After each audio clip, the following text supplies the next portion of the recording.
Before you drift into sleep tonight, let's take a journey inward. A journey that asks nothing of you but to simply listen, to let go, and to rest. You don't need to remember everything. You don't need to analyze or take notes. This is not a test. This is an invitation to release the weight of the day, to let your mind settle like dust after a long journey, and to allow the wisdom of Carl Jung to gently guide you into a deeper, more peaceful state. Close your eyes if you haven't already. Feel the surface beneath you, supporting your body completely.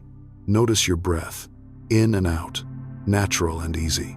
There's nowhere to be, nothing to prove, no one watching. Tonight, as you listen, you'll hear about silence, about turning inward, about the power that comes not from striving, but from stillness, and perhaps without even trying. These ideas will weave themselves into your dreams, planting seeds that will grow quietly while you rest. Jung understood something profound about the human soul, that transformation happens not in the noise of the world, but in the quiet spaces we create within ourselves. And what is sleep, if not the ultimate act of surrender, the ultimate silence? Each night, we release our grip on consciousness and trust that we will return, renewed. So let this be easy. Let the words wash over you like waves on a shore. Some will stay with you, others will drift away. And that's exactly as it should be. As you sink deeper into relaxation, remember, you are safe here. Your body knows how to rest. Your mind knows how to let go. And in this space between waking and sleeping, you are exactly where you need to be. Now, let's begin. Have you ever wondered, why do we expend so much energy explaining, proving, or seeking acceptance from others when our very own selves have never truly been heard? Carl Jung, who devoted his entire life to exploring the essence of the human soul, revealed a truth that most of us evade. Happiness does not reside in being recognized, but in self-recognition. Jung termed this journey individuation, a process in which you must courageously venture inward, gazing directly at what you have always avoided: chaos, fear, and the shadow aspects. So, what truly happens when you pause, withdraw your energy from the external world, and begin to focus utterly inward? What shifts when you choose silence and allow the outcomes to speak on your behalf? That journey is not for the superficial. It demands that you confront the emptiness in the absence of surrounding noise and summon the courage to accept that truth sometimes echoes only in silence. But it is precisely in that moment that you uncover a different form of power. The power of one who channels all energy into inner growth, into becoming the most authentic version of oneself. The question is, are you ready to embrace silence, cease explaining, and let your actions and very presence declare it all? Part 1. Why is silence powerful? In a world where people seem endlessly vying to speak out, to prove themselves, to be seen and acknowledged, silence becomes a rare luxury. We have grown accustomed to responding instantly, to saying something that fits the moment, to defending our views lest we appear weak. Yet, Jung illuminated a profound paradox. It is precisely when we dare to be silent, when we refuse the compulsion to voice ourselves, that we truly enter the realm of inner power. Silence is not merely the absence of words. It is a state of consciousness. It is the moment when we withdraw energy from external distractions to return inward. In Jung's language, this is the instant when we allow the unconscious, that profound layer often obscured by the clamor of daily life, to begin to speak. When we are caught up in speaking, we hear only the echo of the ego, the social mask persona we don to adapt. But when we halt, when we fall silent, the shadow rises, the repository of repressed parts, denied emotions, and true power can only emerge when we dare to confront it. Consider a very ordinary situation. You find yourself in an argument with a colleague or loved one. In that tense moment, instinct urges an immediate retort, a need to prove you are right. that you are not being dismissed. But once the argument cools, you realize most of what you said holds no meaning and may even have worsened the situation. In contrast, if you choose silence, granting yourself a few deep breaths, you gain the clarity to see the bigger picture. Silence is not defeat. It is a form of control. Control over energy, emotions, and the very dynamics at play. This is the power that noise can never attain. Modern psychology confirms this. When entering silence, the prefrontal cortex, the hub of thinking and decision-making, gains space to operate. Freed from limbic interference, we see clearly and choose wisely. Thus, the pause functions as a pause button, restoring the brain's balance and yielding sharper decisions. This clarity is the tangible form of power not born from shouting but from the ability to see clearly and choose rightly. Jung once said, "Until you make the unconscious conscious, it will direct your life and you will call it fate." Silence is the path to that process. We cannot heed the unconscious amid noise. Just as to hear the sound of a stream, we must step away from the bustling marketplace. Silence provides the environment for dialogue between consciousness and the unconscious. And from that dialogue, we uncover archetypes, sources of creative energy, clues to our true selves. From another angle, silence is also a form of refusal. When we are silent, we refuse to join the dance of the collective ego. Modern society glorifies display. The more people know about us, the more value we feel. But in truth, the more we display, the more we deplete our inner energy. Silence is the refusal to be drained by the demands of comparison, competition, and proof. It is a declaration: I do not need to explain myself to you to exist. And it is in that refusal that we find freedom. Observe someone building a new habit, exercising, learning a skill, or nurturing a personal project. If they constantly talk about their plans, boasting to everyone about what they will do, they feel a fleeting satisfaction as if the work is already done. Studies in motivational psychology show that announcing goals releases dopamine in the brain, akin to achieving the goal itself. But this is illusory gratification, diminishing the drive to act. Conversely, the one who chooses silence, focusing solely on daily effort, accumulates power through consistency. This is enduring power unaccompanied by fanfare, yet yielding unmistakable results. Silence also wields its social power. In conversation, the silent one often holds invisible control.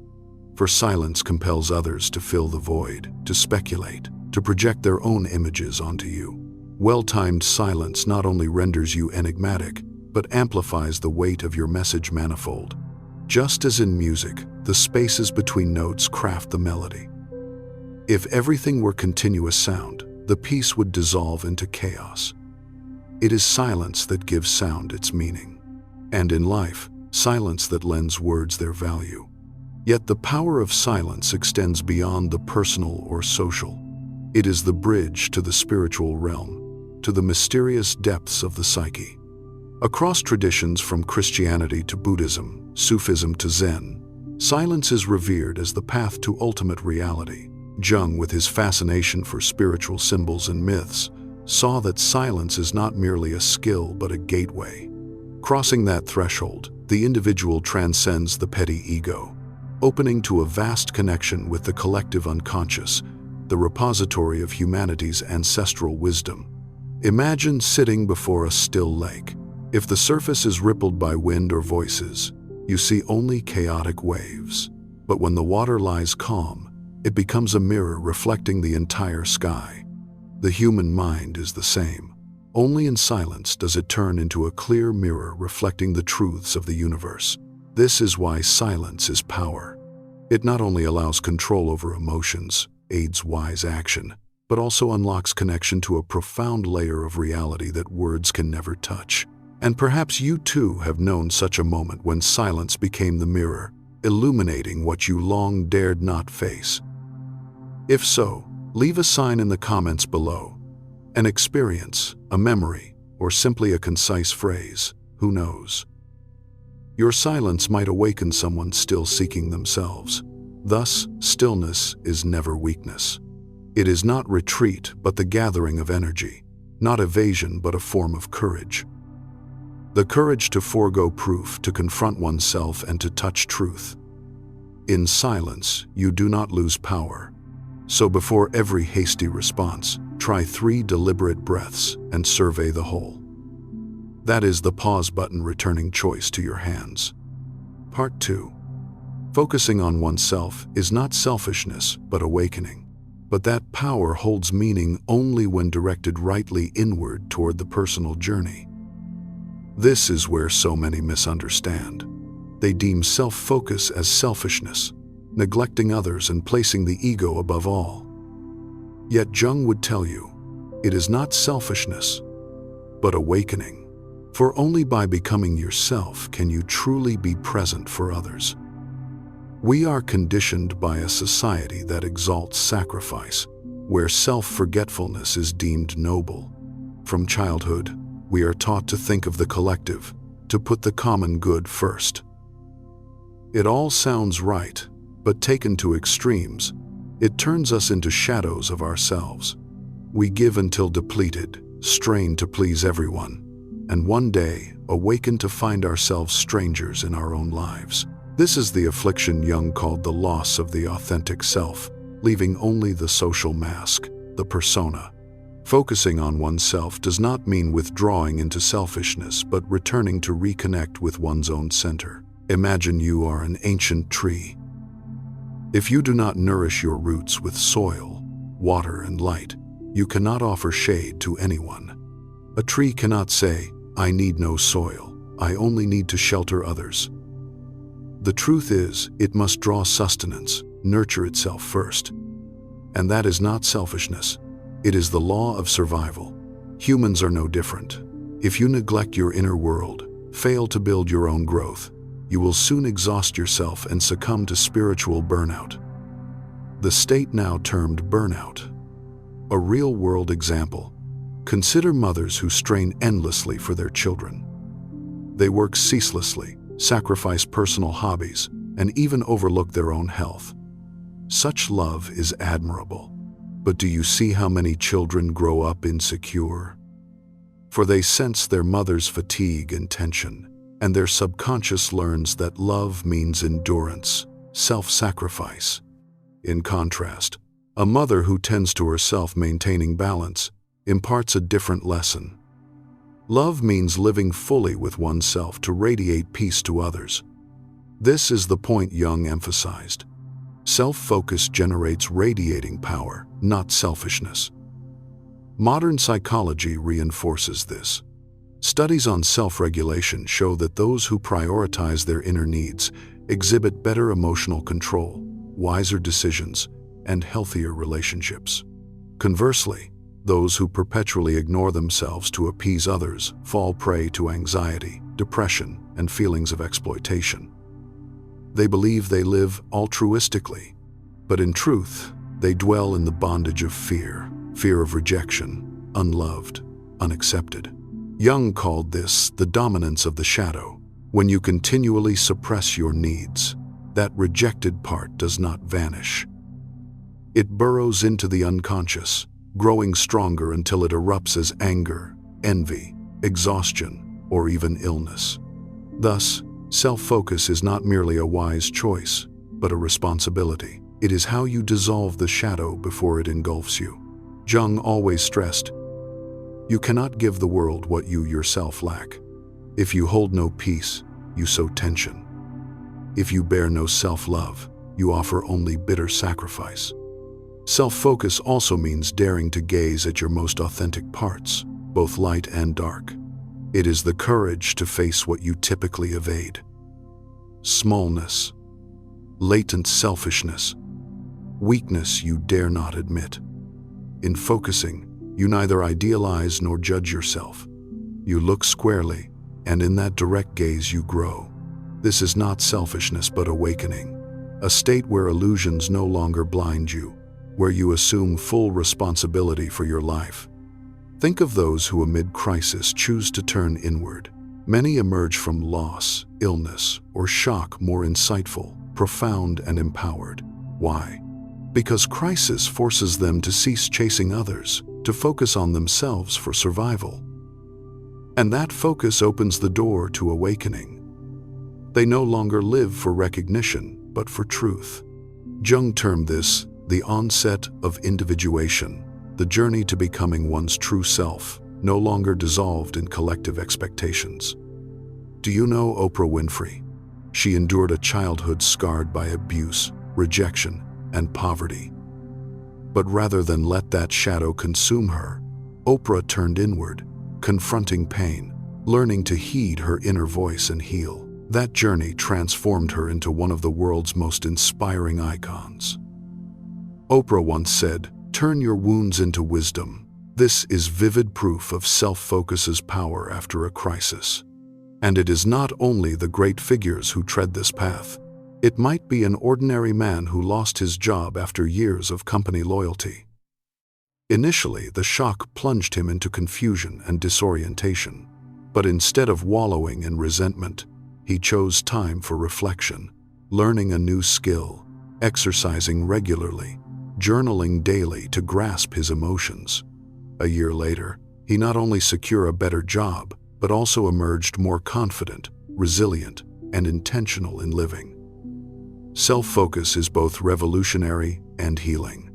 Revolutionary as it shatters old patterns. Living for others gazes for approval, for praise. Healing as it grants the chance to mend bonds with your own soul. When you invest energy in yourself, you begin to sense small joys more keenly, rediscover forgotten creativity, and claim the peace you long thought undeserved. And from that moment, you can step outward and be fully present with others. You no longer give love from fear of loss, but from abundance. You no longer help for recognition, but because it flows naturally from a whole soul. This is the fundamental difference between selfishness and awakening. Selfishness stems from scarcity, awakening from abundance, and only through self-focus can you journey from scarcity to abundance. And perhaps this is the moment you grant yourself a pause. Try sitting still, drawing a deep breath, and asking which true part of you are you living from? And how much remains mere performance for others? Are you giving from wholeness or from depletion? Do not rush to answer. Simply sit with a question. For sometimes silence alone unlocks answers that 1,000 words cannot yield. As Jung once said, the privilege of a lifetime is to become who you truly are. Life's greatest privilege is not being loved by many, but becoming oneself. Every path to truth, to love, to peace begins there. Part 3. Why do things start to fall into place when you are silent and focused? And then, as you gradually live in alignment with that true self, a strange phenomenon begins to unfold.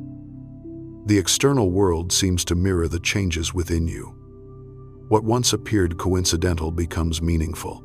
Knots untie themselves, and you realize that everything starts to fall into place because you have shifted your own energy field. Carl Jung had a famous concept, synchronicity, the phenomenon of meaningful coincidence. He believed that when a person enters deep harmony with their inner world, the outer world begins to rearrange itself to reflect that change. You might call it a coincidence, but for Jung it is the resonance between the inner and outer realms. Just as when you tune an instrument, all the other notes in the orchestra naturally find harmony. When you are silent and focused, you are tuning yourself. And from there, life begins to become an ordered symphony. Recall a time in your life when your mind was in turmoil, when you were pulled into countless distractions, arguments, and anxieties. At that moment, everything around you also became chaotic. Relationships strained, work faltered, friends drifted away.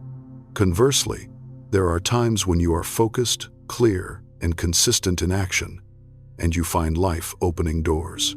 You encounter the right people, the right opportunities at the right moments. This is not mere chance. Psychology calls it the reticular activating system, RA.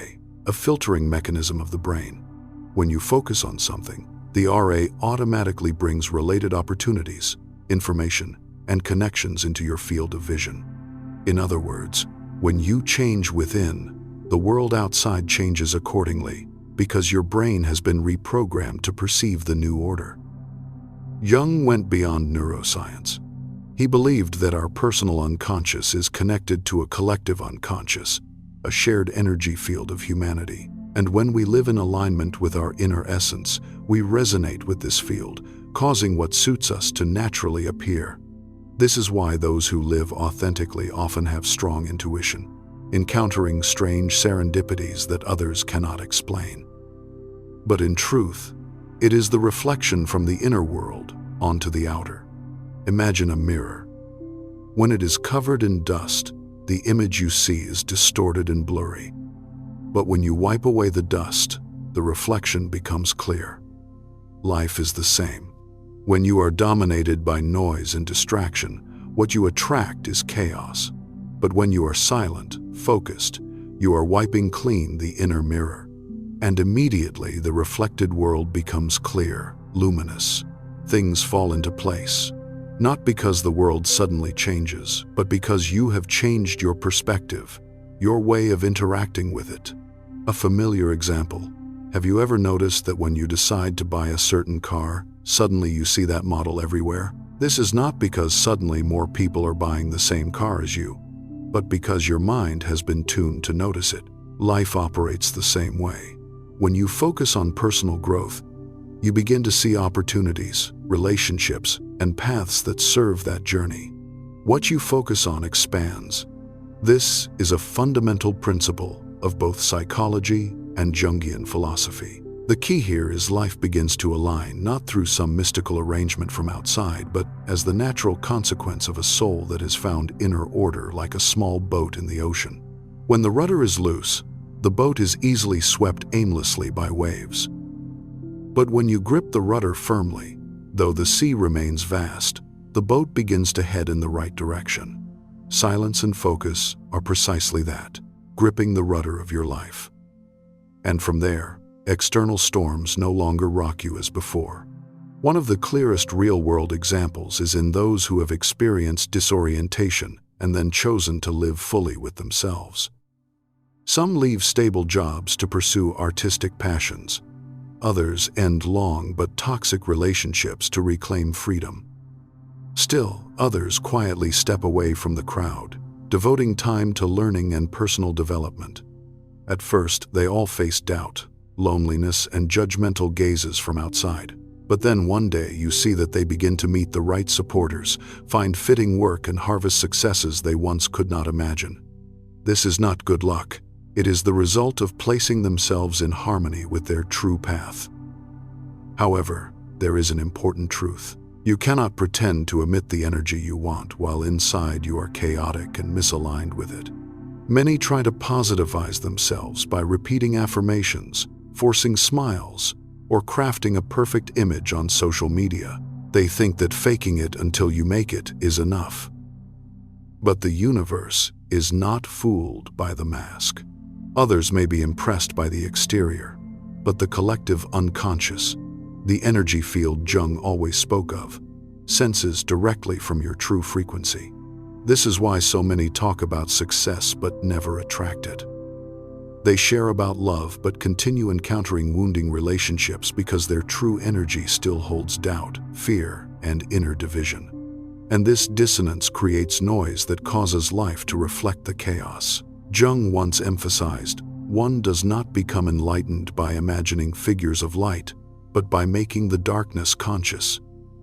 If the shadow has not been acknowledged, it will always seep into every energy you emit.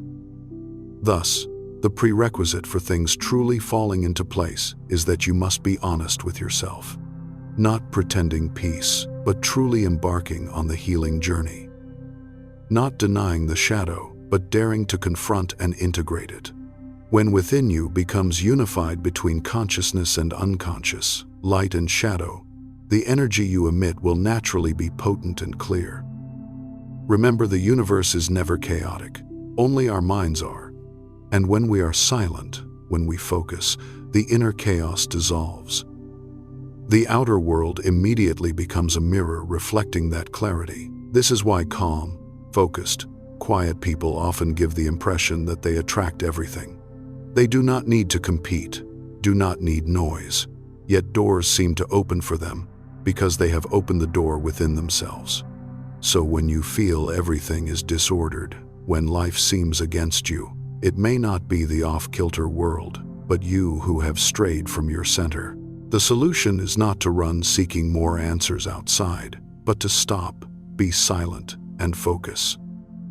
And then you will see, without forcing, without controlling, everything will naturally find its right place. Part 4. Silence and focus are the gateway to depth, but something deeper is this.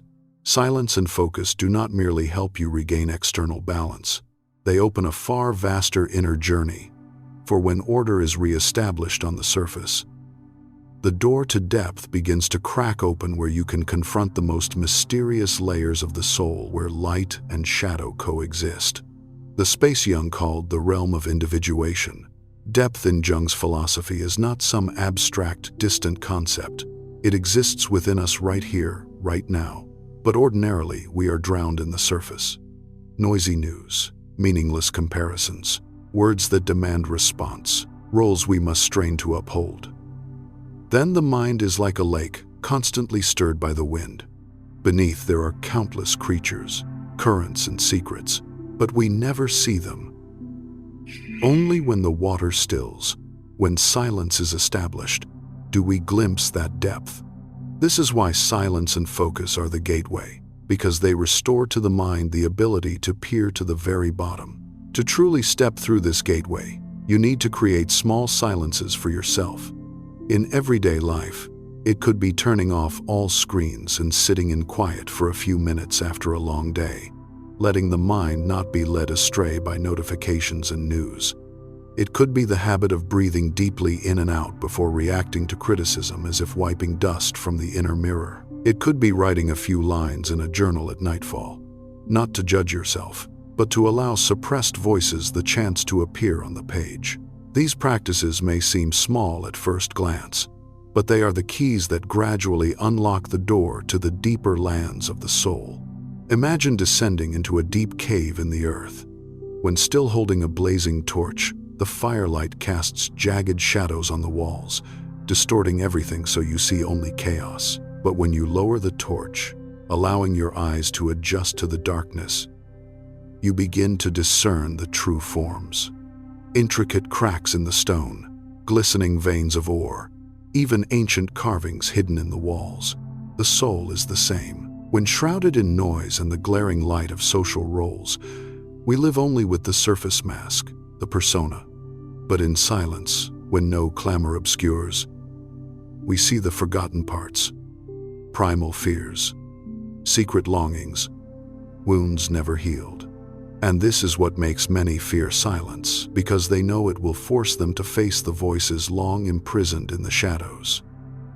In reality, perhaps you have experienced this moment. A sleepless night, no phone, no one to talk to, just you with yourself. Suddenly, old memories surface, unanswered questions arise. Why this path? Why still carry regret? Those emotions drive many to fill the void with music, movies, meaningless chatter, anything but silence. But Jung would say, it is precisely at that threshold that you touch depth, and if you dare to pass through, you enter the land where true transformation occurs. Psychology also reveals the power of silence. In studies on the default mode network, the brain's default network, scientists have found that when we cease external activity, when we quiet, this region reconnects, processing memories, emotions, and forging a deeper self-view. This is the neural mechanism for what Jung long described. In stillness, the unconscious has the chance to speak, linking with consciousness to restructure the whole person. It is a process of healing and creation that no external sound can provide. The important thing is you cannot pretend to enter depth. You cannot act silent while inside is turmoil. Feign focus while the mind races. The universe senses this discord. Others may be deceived by the image you construct, but your energy will speak for you. If you have not truly confronted the shadow will still leak through every word, every action, keeping your life in chaos.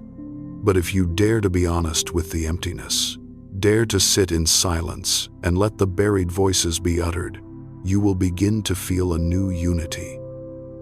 And when within you becomes unified, depth unfolds. Many spiritual traditions have known this for thousands of years. Zen masters sit for hours in zazen, not to flee the world, but to pass through it into depth.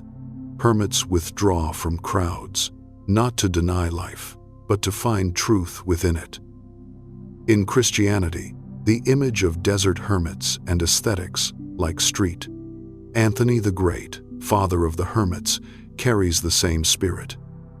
They leave noisy cities for desolate places, not to evade humanity, but to confront themselves and God in absolute silence. The desert becomes a symbol of inner shadow, where all noise dissolves, and man has nothing to cling to but faith and truth. The Jungian archetype of the hermit is this image, a figure withdrawn, holding a lantern illuminating the path in darkness. It is the lantern of consciousness, and the darkness is the unconscious. When we are silent, we become our own hermit, daring to enter the dark to find light. And this is the wonder. Once you step into depth, you are no longer swayed by surface things. Petty comparisons, criticisms, and vain desires lose their weight. Instead, you feel solidly grounded. You are no longer a leaf blown by the wind, but the root of your own life tree. From here, what you do, what you say carries new weight, the weight of one who has touched depth. Thus, silence and focus are not merely life skills, they are the gateway leading you out of the turbulent surface into the land where transformation occurs. The gateway opens to meet your own shadow and reconcile with it. The gateway to inner unity, where every scattered piece is assembled into a whole self.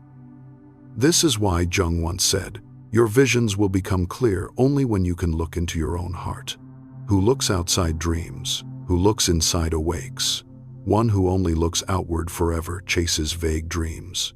One who dares to turn inward, silent, focused, awakens. And that awakening not only changes how you see life, but changes life itself. As you reach the end of this journey, what lingers is not the applause of the masses, but the steady rhythm of an inner world that has found its footing. Transformation needs no fireworks. It grows quietly like roots sinking deep into soil. A little each day, unshowy but enduring. From the moment you accept slowing down to listen, life begins to change its grammar. Words soften, choices unhurry, and presence deepens. Others see it before you can even explain. A new day can thus begin differently. Instead of rushing affirmations, you allow yourself minutes of quiet to align your state. Instead of hasty retorts, you breathe deeply and recognize the rising emotion. Instead of chasing flattering labels, you let actions do the introducing. That softening is not a compromise. It is the dignity of one who has found a center to return to after every great wind. Of course, the path promises no ease, but that unease becomes worthy tuition for the solidity. You know where you stand and why. From that foundation, connections self-purify, work clarifies, and time ceases wasting on performances. You no longer need to stage an image. You simply live in your true rhythm. When your rhythm harmonizes, results know how to speak. If these lines touch you, leave yourself a small marker. Save this piece as a gentle reminder each time the world pulls you outward.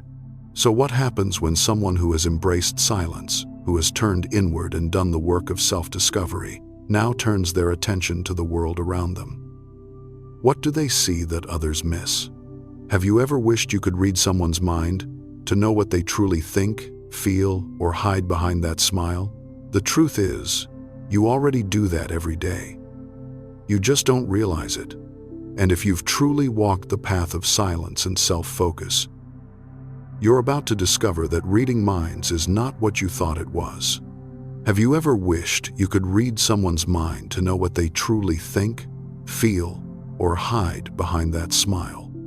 In reality, you already do that every day. You just don't realize it.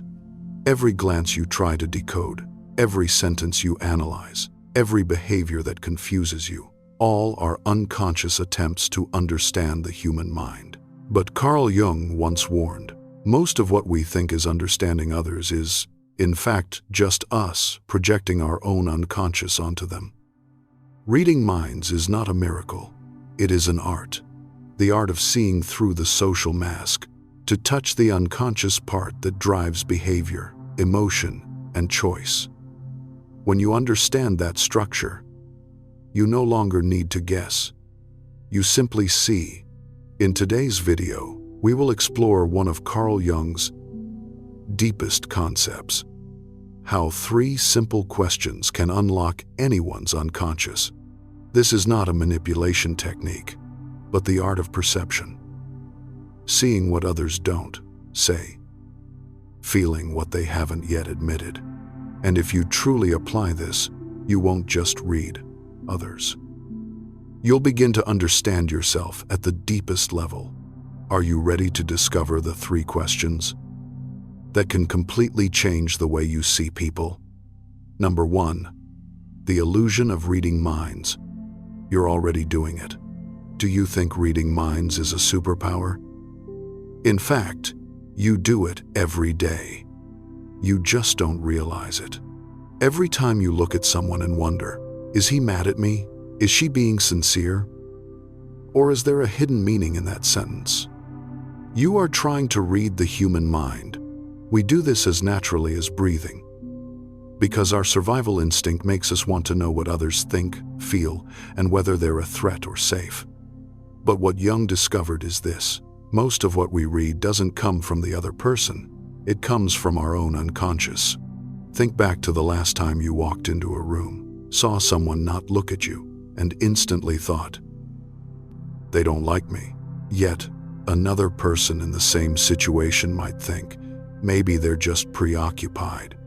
Same reality, 2 completely different interpretations. Reality didn't change, perception did. And that proves that mind readating is not about understanding others, but about understanding how you interpret the world. Jung called this the illusion of perception.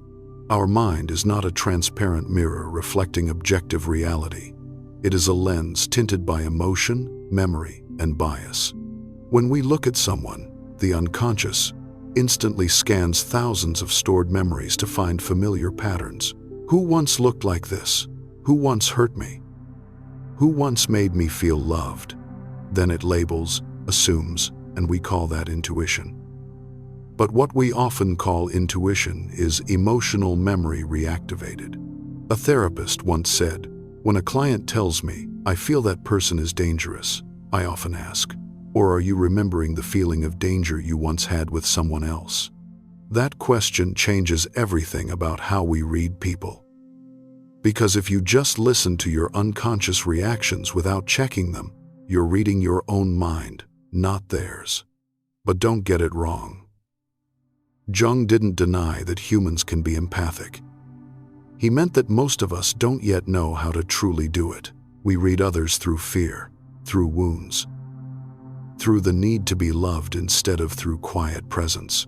That's why Jung once said, understanding your own darkness is the best method for dealing with the darkness of other people. To understand others, you must first understand yourself. And that is exactly what the next 3 questions will help you do. Instead of trying to guess what someone means, you will learn to listen to what lies beneath the surface of behavior. You will stop asking, what do they think of me? And start asking, what makes them act this way? Because once you understand the unconscious structure that drives people, you no longer need to guess.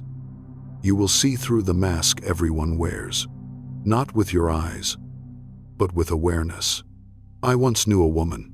Every time she entered a crowd, she tried hard to impress.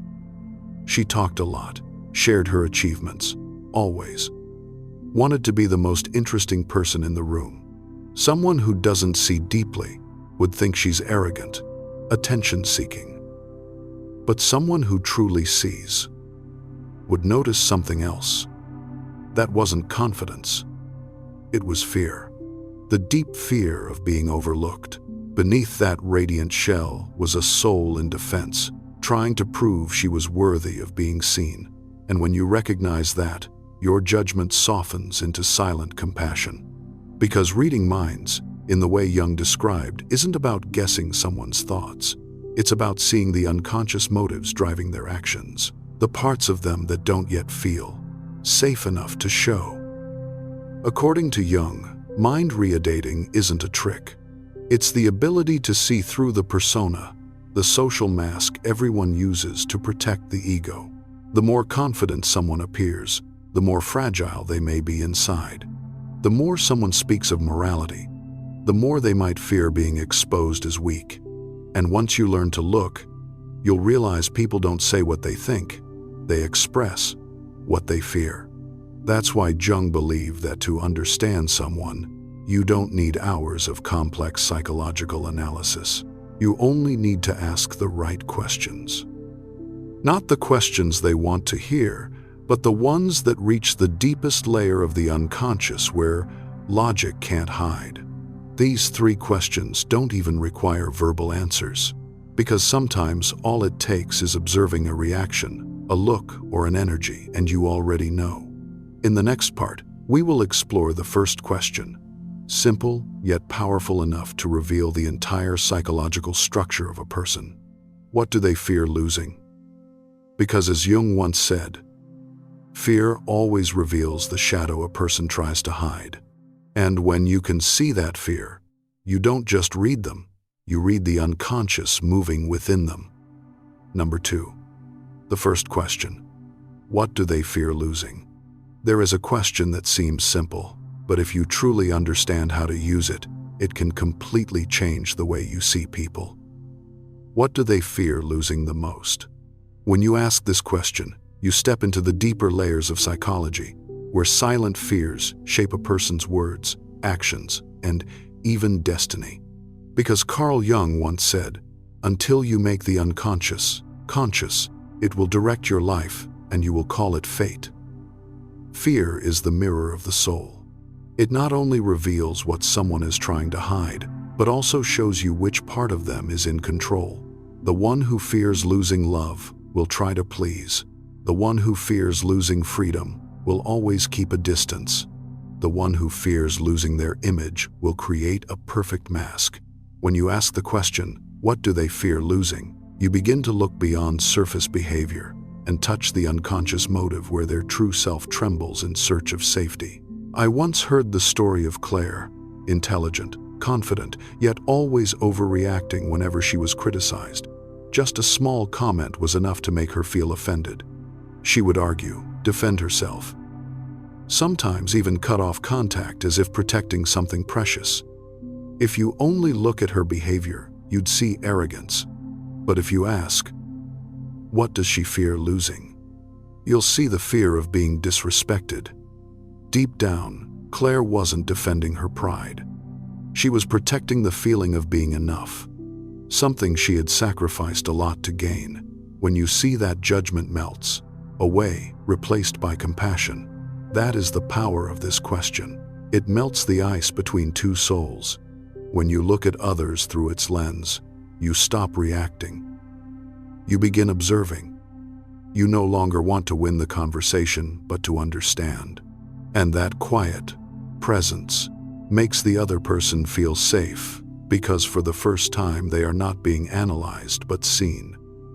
Jung once called fear the language of the shadow. The shadow is the part of us that contains repressed emotions, shame, weakness, jealousy, insecurity. When someone fears losing something, it is their shadow that is speaking. A girl afraid of being abandoned may become controlling. A man afraid of failure may become overly ambitious. A person afraid of not being loved may do everything to make others need them. But when you ask, What do they fear losing? You no longer see irrational behavior. You see a soul trying to survive. This question is not just a tool for reading people. It is a practice of compassion. Because to see someone else's fear, you must touch the fear within yourself. When you realize that you too have once feared being forgotten, dismissed, or rejected, you stop reacting. You simply understand in silence. In the Bible, there is the story of King Saul and David. Saul, once admired by the people, began to fear when David became more beloved. He didn't hate David. He feared losing his throne, his love, his very image of himself. And that fear destroyed him. Jung would say Saul wasn't defeated by David. He was defeated by the fear of losing the self he believed he was. The question, what do they fear losing, reveals this truth. People are not driven by logic, but by what they cannot afford to lose. And interestingly, when you truly observe others through this question, you begin to reflect on yourself. Why do you feel irritated by boastful people? Maybe because you also fear being looked down on. Why do you resent controlling people? Maybe because you also fear losing your freedom. When you ask, what do they fear losing, you are holding a mirror. And sometimes what you see reflected is your own unspoken fear. Jung once said, "Where your fear is, there your task is." In the place you fear most lies the part of your soul that longs to be seen. Therefore, each time you ask this question about others, also ask yourself, what do I fear losing? Perhaps that very question will lead you to a deeper layer of yourself, where you stop living defensively and start realizing that fear is not the enemy, but the teacher. I recall an ancient Eastern metaphor. Within every human being there sleeps a dragon. The dragon is not a monster, but repressed energy, fear, pain, and wounds. The more you fear it, the stronger it becomes. But when you dare to name it, the dragon becomes your guardian. Humans are the same. When you dare to face what you fear losing, you stop being controlled and begin to be free. That is why Jung said that read in people's minds is not to control them, but to see the human behind the mask. Every time you ask, what do they fear losing, you touch one of the deepest layers of psychology, the layer of understanding. And in that moment, both are transformed. They are seen and you are healed. So, next time someone seems hard to understand, pause and ask yourself, what do they fear losing? The answer may not come in words, but in their eyes, in their silence, or in the strange feeling when you realize they are not scary. They are scared. And when you realize that, you will understand that reading someone's mind is really just another way of learning how to love them exactly as they are. If you have ever recognized in someone or in yourself a hidden fear that drives every reaction, share your reflection in the comments. What do you fear losing most in this life? Love, freedom, or the image you've worked so hard to maintain? Write it down, because sometimes simply naming your fear is already the beginning of understanding yourself more deeply. Number 3. The second question. What makes them angry? If in the previous part, we asked, what do they fear losing? Then the next question goes deeper. What makes them angry? If fear reveals what someone is trying to protect, anger reveals where they have been hurt. As Carl Jung said, everything that irritates us about others can lead us to an understanding of ourselves. Anger is not just a reaction. It is a mirror reflecting the unhealed parts of the unconscious. Observe carefully. When someone becomes angry after being criticized, it's often not about the words themselves, but because they feel their self-worth is threatened. When someone loses their temper after being ignored, they are not just mad at the indifference, but at the feeling of, I don't matter. And when someone overreacts to a small comment, it may be the echo of an old wound, a time they were judged, belittled, or dismissed. So when you ask what makes them angry, you are not searching for surface reasons. You are tracing the roots of the soul. Anger through Jung's eyes is a form of message. It says there is something here that has not been healed. The angrier the person, the deeper the old wound they were never allowed to express. Anger from being disrespected hides the fear of not being enough. Anger from being deceived hides the fear of abandonment. Anger from losing control hides the fear of being unsafe. When you ask what makes them angry, you are translating the language of the unconscious into something that can be understood. It's like the image of a lake during a storm. When the wind blows, waves rise. But when you look deeper, you realize that what stirs the surface is not only the wind, but the depth itself. Anger is the same. It shows on the surface, but its roots lie deep within. And if you are still enough, you can see through those waves and glimpse the person crying out beneath them. In a group therapy session, a mother named Laura shared that she often became furious whenever her son disobeyed her. She knew she was overreacting, but didn't understand why. When the therapist asked, "What about your child's behavior makes you so angry?" she fell silent for a long time and then burst into tears. "I feel useless, just like my mother made me feel." That single question opened the door to an unconscious layer she had never touched before. She realized her anger wasn't really directed at her child, but at the unhealed memory within. The little girl who was once scolded for not being good enough. After that day, every time her son made a mistake, she stopped reacting impulsively. Instead of shouting, she took a deep breath, knelt down to his eye level, and said, "I understand. Let's do better next time." Gradually, the boy stopped fearing her and began to trust her. Their relationship became softer and closer because once the mother saw her own anger, she learned to see her child through the eyes of compassion. That is the power of asking what makes them angry. Because sometimes when you're calm enough to ask, you not only help others understand themselves, but also help them recover the tenderness that fear once buried. If you practice this question in daily life, you'll notice it completely changes the way you see people. When someone shouts, ask yourself, what pain makes them shout just to be heard? When someone turns cold, ask what are they so afraid of that they have to build this wall of ice?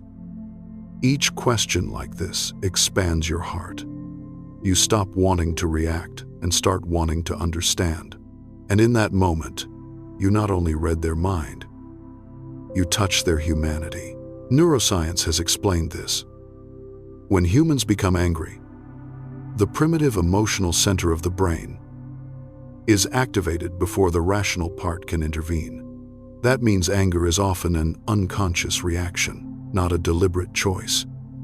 It flares up to protect the ego from feeling threatened. But interestingly, the very moment you can observe anger, whether yours or someone else's, without reacting, you activate the higher parts of the brain linked to self-awareness and compassion. You begin to read minds not through logic, but through awareness. When you see someone angry, don't look at them as a problem. Look as if their soul is trying to say something it doesn't yet know how to express.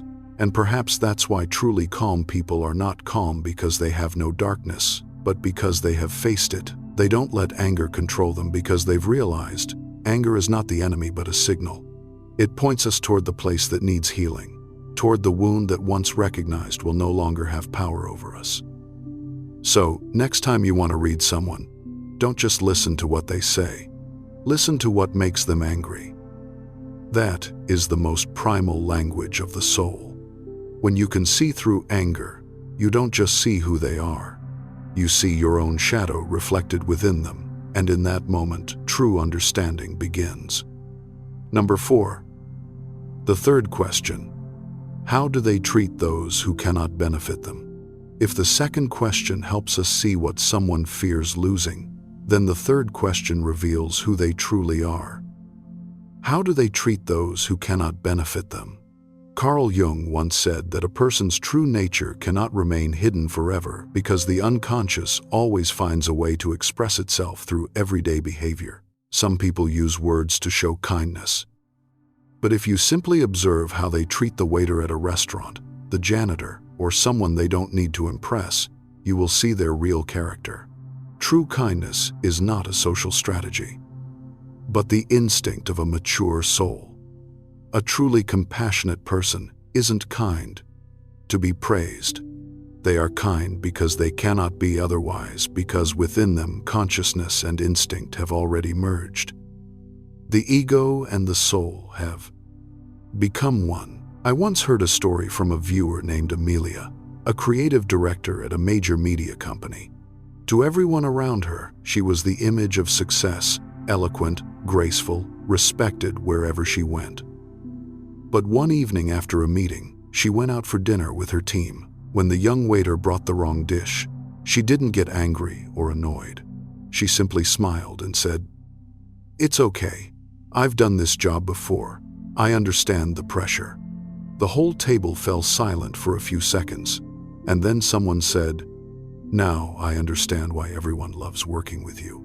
In that moment, there was no spotlight, no display, only character revealed in the smallest act. Jung once said, "You are what you do, not what you say you'll do." That is why he believed that true dignity cannot be measured by status, but by how one treats those who have no power to return the favor.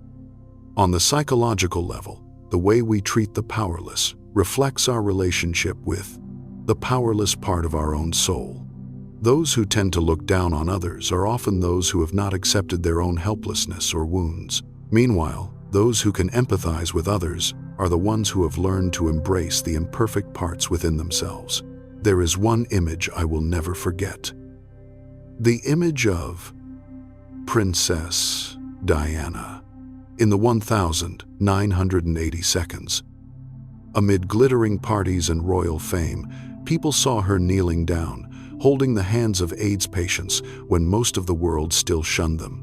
No grand speeches, no cameras needed, just a simple gesture, yet it moved humanity. In that moment, Diana was no longer a royal figure. She became the embodiment of compassion that transcends ego. That act proved what Jung believed. When one acts from the soul, instead of from the persona, the social mask, that act has the power to awaken the world. If you want to read someone's mind, observe them when they think no one is watching. A person can speak about kindness all day, but only in the smallest moments when they face someone weaker. When there is no benefit, no audience, will you truly see who they are. Because a real character doesn't need a stage. It only needs a moment to show itself. When you ask someone, "How do you treat those who cannot give you anything?" you are not just reading their mind, you are inviting their soul to step out of its disguise. That question strips away the persona's shell and forces them to confront their authentic self.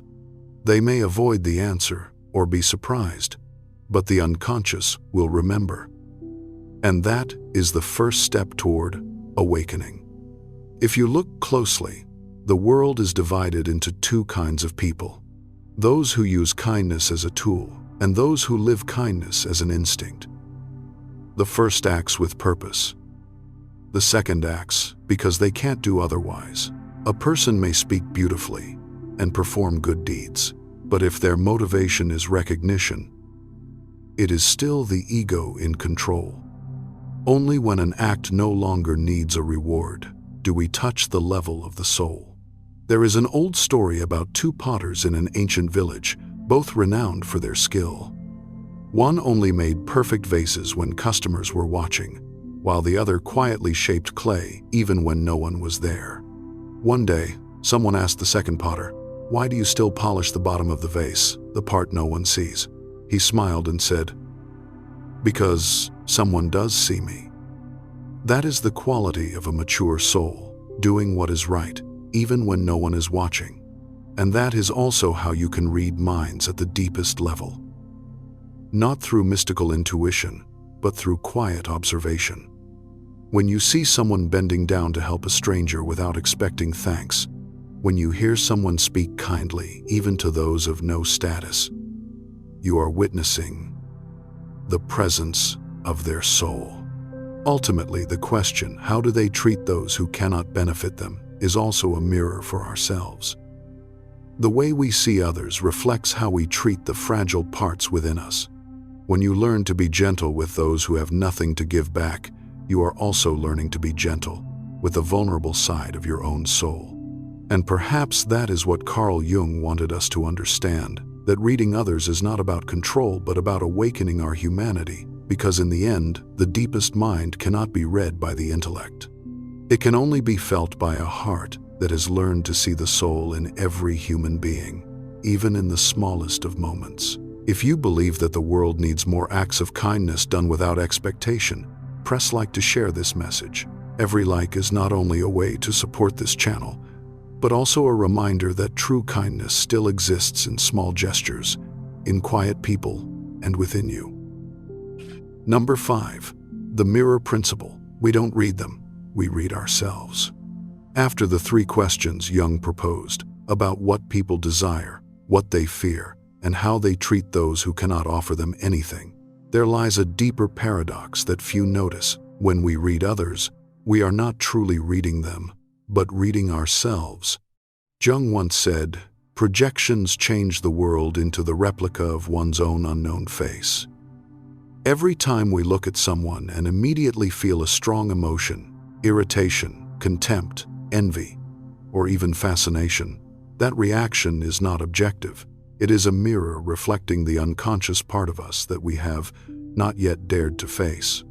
When you say, "She's so fake," it may be that you're reacting to the part of yourself that once had to pretend in order to be loved.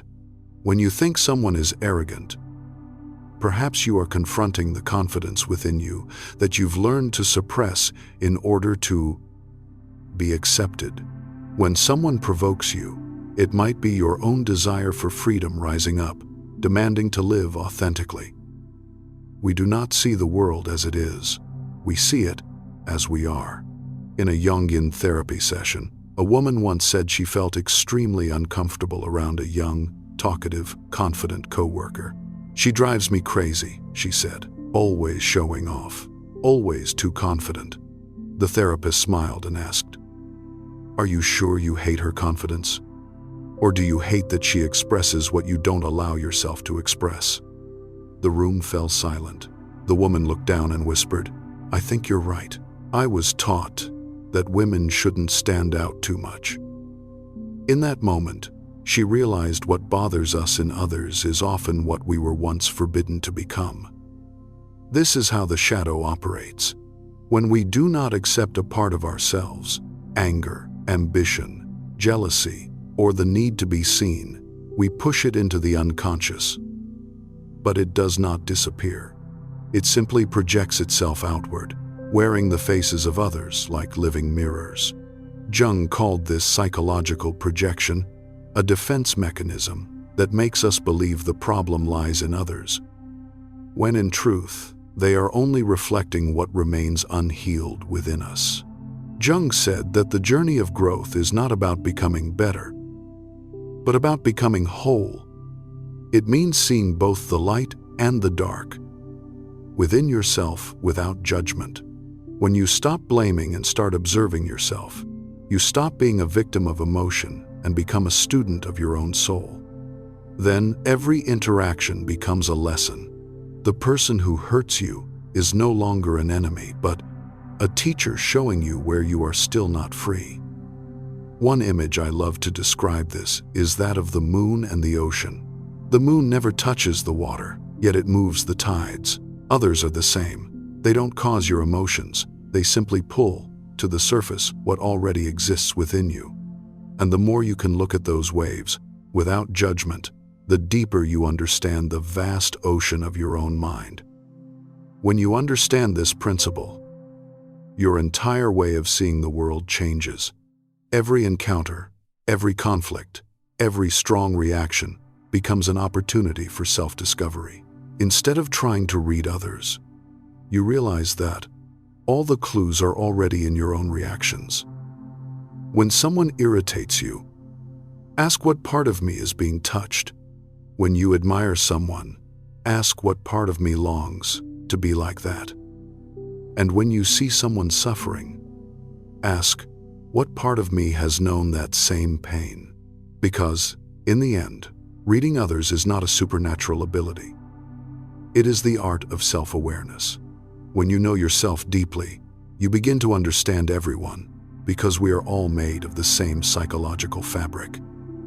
Repressions, fears, dreams, and unhealed parts. The more a person understands their own darkness, the less they judge the darkness of others. The more one reconciles with themselves, the easier it is to feel compassion for the world. Carl Jung once wrote, "Knowing your own darkness is the best method for dealing with the darknesses of other people." And that may be the most perfect summary of this principle, because in truth, we have never really been reading others. We have only been reading ourselves through the eyes, actions, and reactions that the world mirrors back to us. So if you truly want to understand others, start by understanding yourself. Every time your heart reacts, see it as a message from the unconscious. Every time you judge someone, see it as a chance to ask, what part of me am I seeing in them? Because in the end, as Jung said, the world is not your opponent, it is your mirror. And when you learn to look into that mirror without fear or denial, you realize reading others was never the goal. The true goal is to see yourself more clearly, more honestly, and more compassionately through every soul you meet along the way. If you believe that every encounter is a mirror reflecting yourself, leave one word in the comments, a word that best describes what you realized after reading this. It could be understanding, reflection, awakening, empathy, or simply light. Let that word become a symbol for the journey you're on. The journey of seeing the world and then looking deeply back into yourself. Number 6. The fourth question. You never ask, what does this reveal about me? Following the mirror principle in the previous part, there is something Jung would probably smile at if he were here to tell you. The journey of reading people isn't over.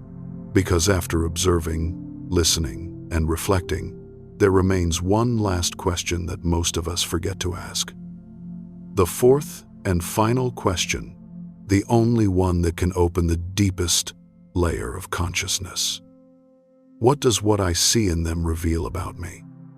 This is the moment when the journey of looking outward turns inward. Because everything you ever thought was about them, their coldness, arrogance, charm, or even the pain they caused you, is actually telling you something about yourself.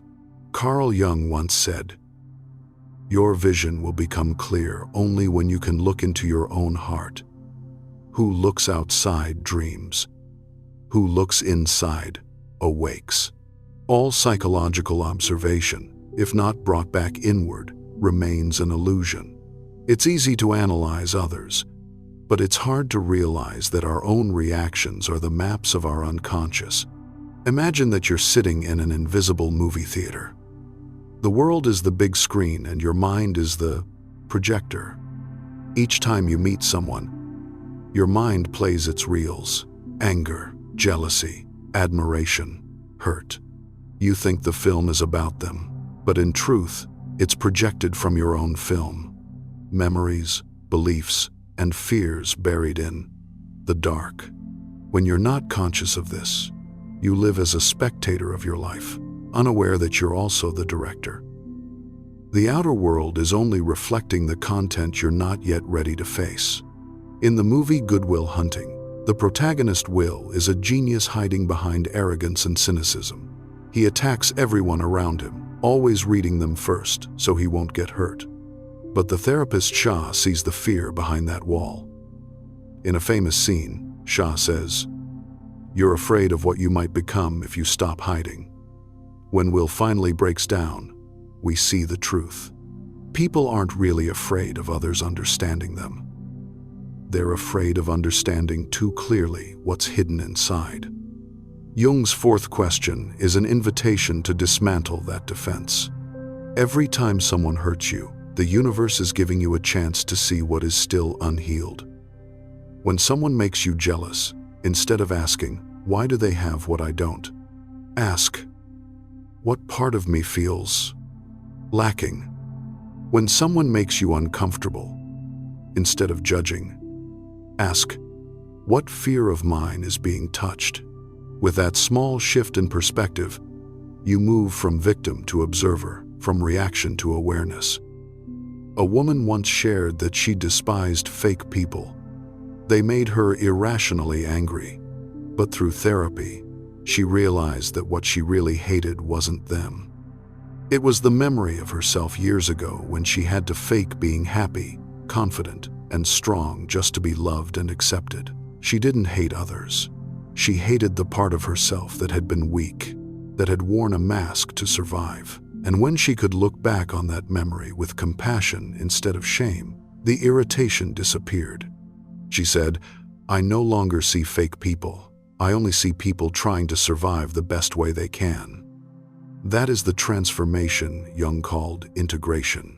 When you no longer divide the world into me and them, but recognize that everything is a reflection of the same consciousness. When you understand that others are your mirrors, you no longer need judgment to feel safe, nor mind readating to protect your ego. You simply listen with the still presence of someone who has seen their own darkness. Then you understand reading minds is not a supernatural power. It is the ability to be so present that others feel seen. But to see others that deeply, you must first dare to see yourself. The outer world is only a classroom, and every person you meet is a test to show how well you've learned. So next time someone makes you angry, jealous, or strangely moved, don't rush to read them. Pause and ask the fourth question, the one no school teaches, but the one that leads to inner freedom. What does this reveal about me? When you truly dare to ask and to listen to the answer, the outer world begins to change. Not because others are different, but because you no longer see them through the broken mirrors of the unconscious. You no longer need to understand others to feel safe because your safety comes from within. You don't need anyone to expose their mind because you are calm enough to sense it.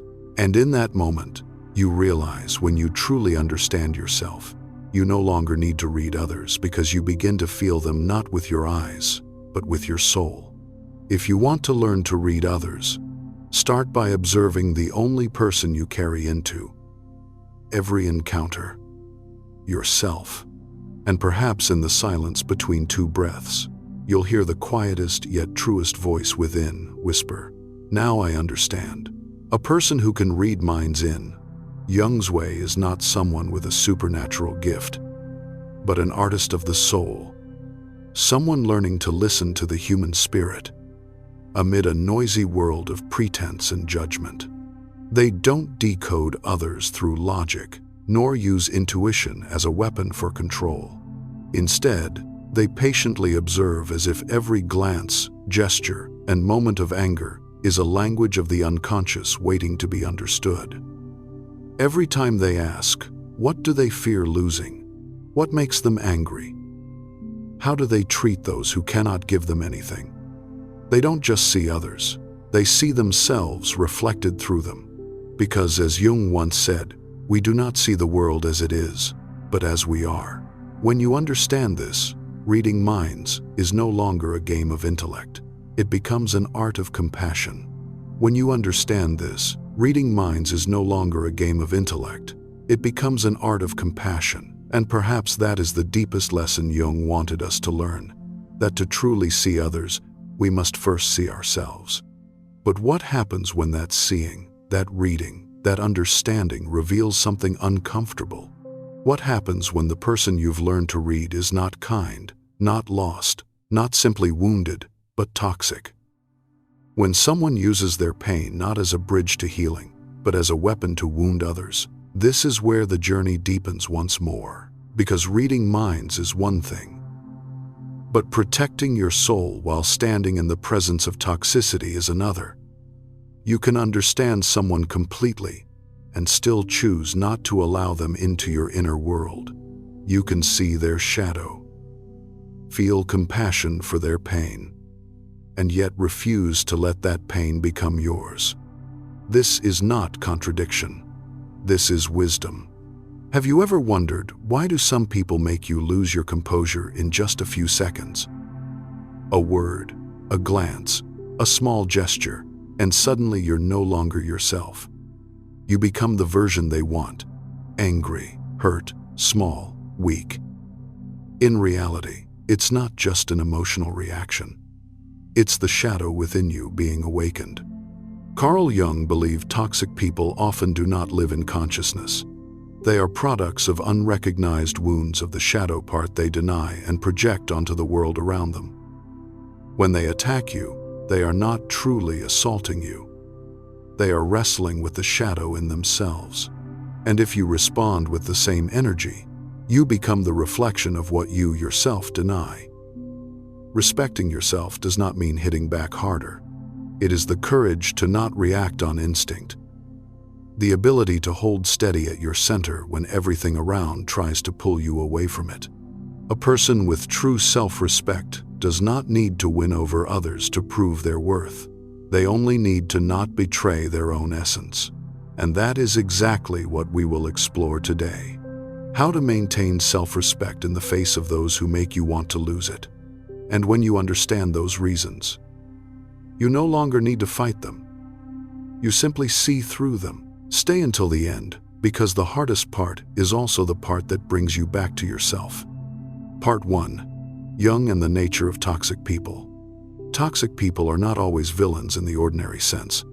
They might be the colleague who smiles while undermining you behind your back, the close friend who always sets you up with mocking jokes, or even a family member who makes you feel guilty for living true to yourself. They are present around us, not to destroy, but to expose the dark parts of the soul that we have not yet dared to face squarely. Carl Jung called this the shadow of the human psyche. The shadow is not inherently bad. It is simply everything we do not want to admit about ourselves. Envy, greed, the desire for control, the fear of being hurt, and the need for recognition. When we are unconscious of it, that shadow finds other paths. It is projected outward. Jung called this phenomenon projection. We attribute to others the traits, emotions, or desires we cannot accept in ourselves. And as a rule, toxic people are those who live entirely in the projection of themselves. Think of someone who constantly criticizes others for being weak. Behind that may lie their own fear of being seen as useless. Someone who always blames others may be hiding a deep shame about their own powerlessness. The manipulator who uses emotions to control others is often someone who has never felt loved unconditionally. They are not bad in a moral sense. They are in pain in a psychological sense. But because they dare not face that pain, they find ways to throw it onto others, making you the mirror reflecting their distortions. And if you are not awake enough, you will be pulled into that vortex. You begin to doubt yourself. Maybe they're right. I'm really not good enough. You try to prove, to explain, to do everything to be understood. But the more you try, the more you lose yourself. You do not realize that you are living in the story they created to hide their own shadow. Jung once said that every toxic person who enters your life, whether the controlling boss, the envious friend, or the family member who manipulates with guilt, is a mirror reflecting a part of you that you have not yet fully understood. They do not come only to hurt, but to provoke awakening. But that does not mean you must tolerate them. Jung never advocated enduring toxicity. He only pointed out that if you do not recognize the shadow in yourself, you will continue to attract those who carry that shadow to you. A person who has not healed their fear of abandonment will always fall into the hands of those who make them feel insufficient.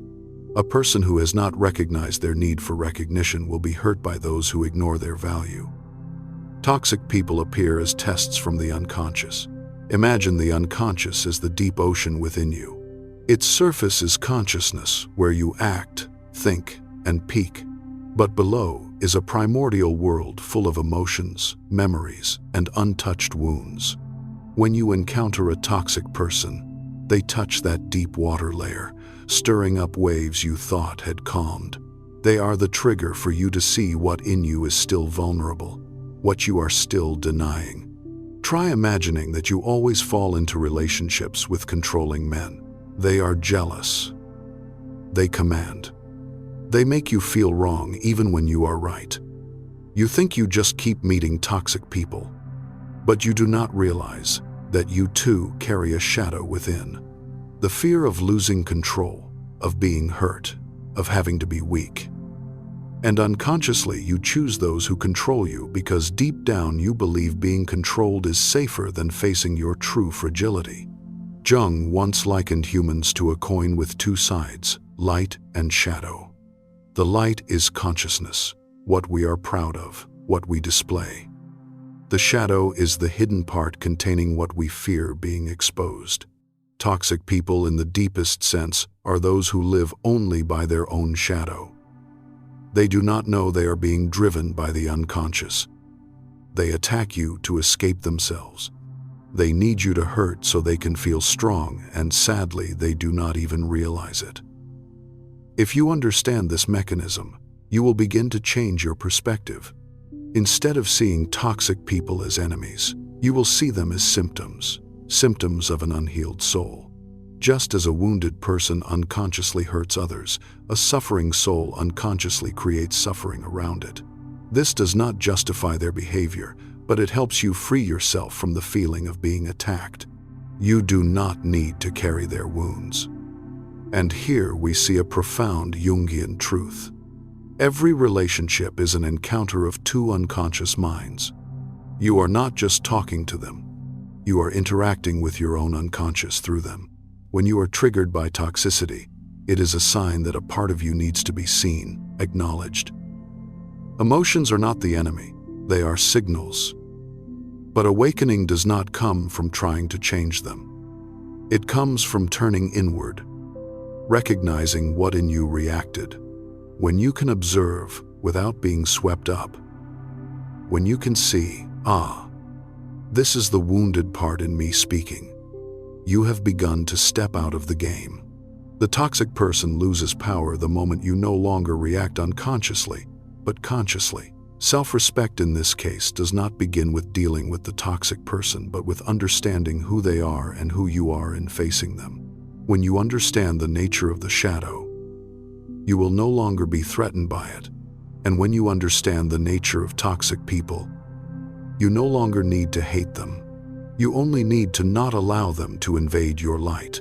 For as Jung once said, one does not become enlightened by imagining figures of light, but by making the darkness conscious. Part 2.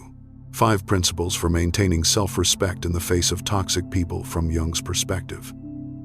So what must we do to hold steady when standing before them? Understanding alone is not enough. Recognizing the shadow is the beginning, but living awake amid it is the true journey. Because in reality, even if we know they are reflecting our own pain, emotions still rise and instincts still urge us to respond.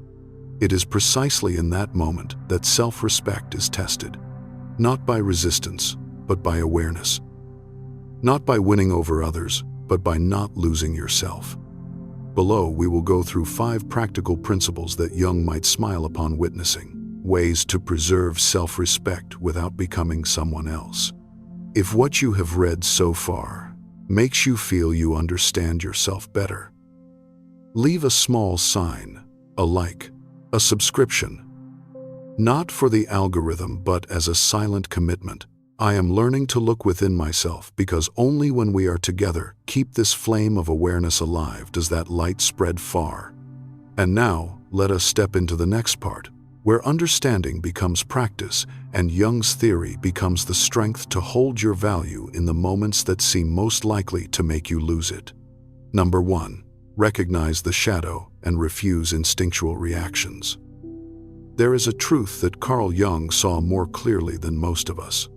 The most dangerous part of a person does not lie in the toxic one out there, but in the unconscious reaction within us when facing them.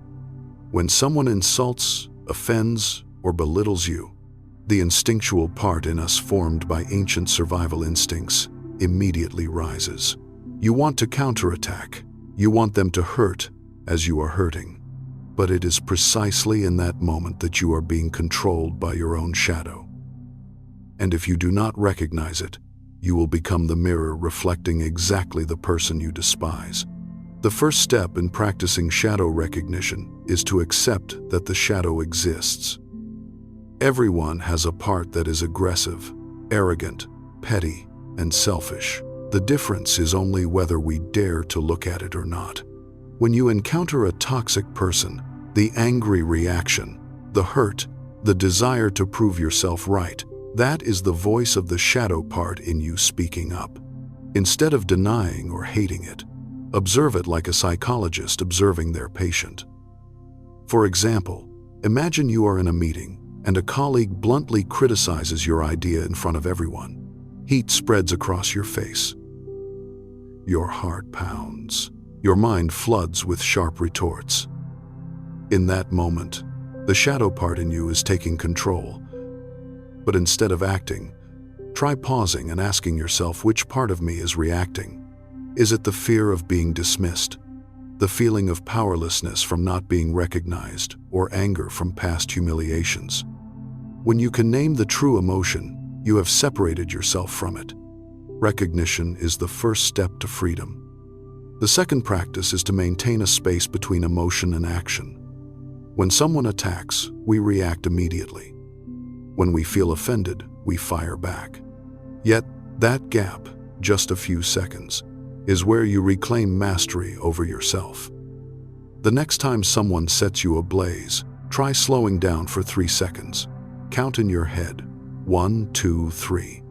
In those 3 seconds, breathe deeply. Feel the anger in your body like a rising flame. Then imagine you are standing outside, merely observing that flame instead of being burned in it. That is the moment of consciousness where you are no longer controlled by the shadow. Next, practice rewriting your reaction in writing, instead of letting it control you through action. After a clash with a toxic person, open your journal and write. Today, when she criticized me, I felt right it all. The anger, the hurt, the injustice, not to complain, but to illuminate the emotion. When you write it out, you transform the shadow's energy into words. And words are light. Many are surprised to realize that just writing it down halves their anger because at that point the emotion has been brought into conscious light. Jung called this the process of shadow integration. But to avoid instinctual reactions, understanding alone is not enough. You need to transform the emotional energy. Emotions do not disappear when you suppress them. They only change form, often into tension, anxiety, or unexpected outbursts. So allow yourself to release the shadow consciously. It could be through writing, drawing, meditation, or even movement. Some Jungian therapists advise patients to practice active imagination, imagining conversing with their shadow part as if it were a separate person. You can close your eyes, visualize the shadow sitting before you, and say, "I see you. I know you're angry. I know you want revenge. But I won't let you steer this ship." This dialogue is not fanciful. It is a way to bring the unconscious into light, stripping it of its grip. Another modern practice is full emotional presence. When you feel hurt by a toxic person, instead of rushing to analyze or react, just sit still and fully feel the emotion in your body. The burning in your chest, the stab in your stomach, the rapid heartbeat. That is your body speaking for your mind. Let it speak. Breathe through it. Emotions, like waves, last only a few minutes if you do not resist them. When you pause to feel, you refuse the reaction. You choose presence over fighting. And that, to Jung, is the mark of awakening. If you want to go deeper, try meditating with the shadow. Not meditation to dispel negative emotions, but to sit with them. Close your eyes.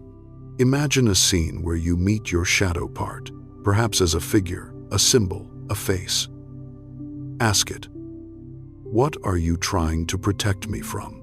Most aggressive, defensive, and angry reactions are protective mechanisms of parts in us that were deeply wounded. When you listen, instead of resisting, the shadow begins to melt. Because the shadow does not vanish by defeating it, but by understanding it. Refusing instinctual reactions does not mean suppression. Suppression is toxic silence, while refusing is aware stillness. When others belittle you, instead of immediately defending, observe which part of me is being touched. When you feel the urge to counterattack, pause and remember.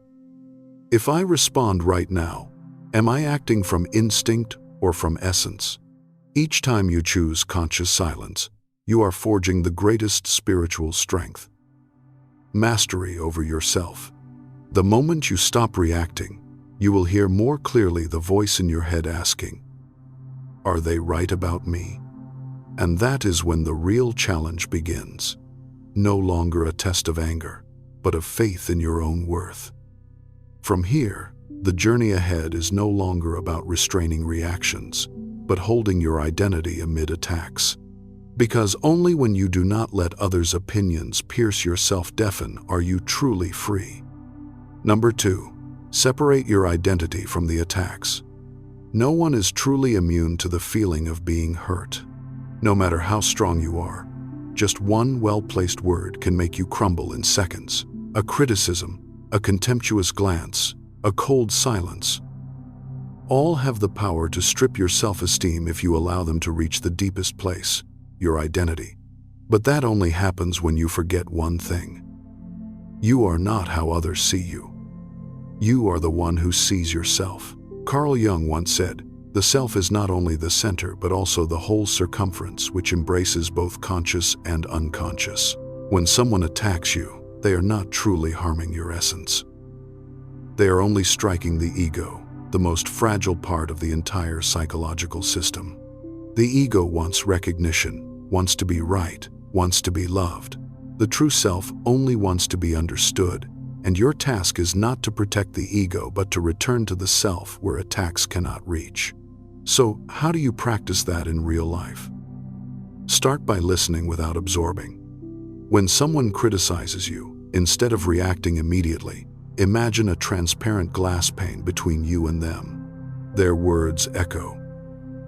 You hear clearly, but they only touch that pane and fall away. You still see, acknowledge, but do not let it penetrate.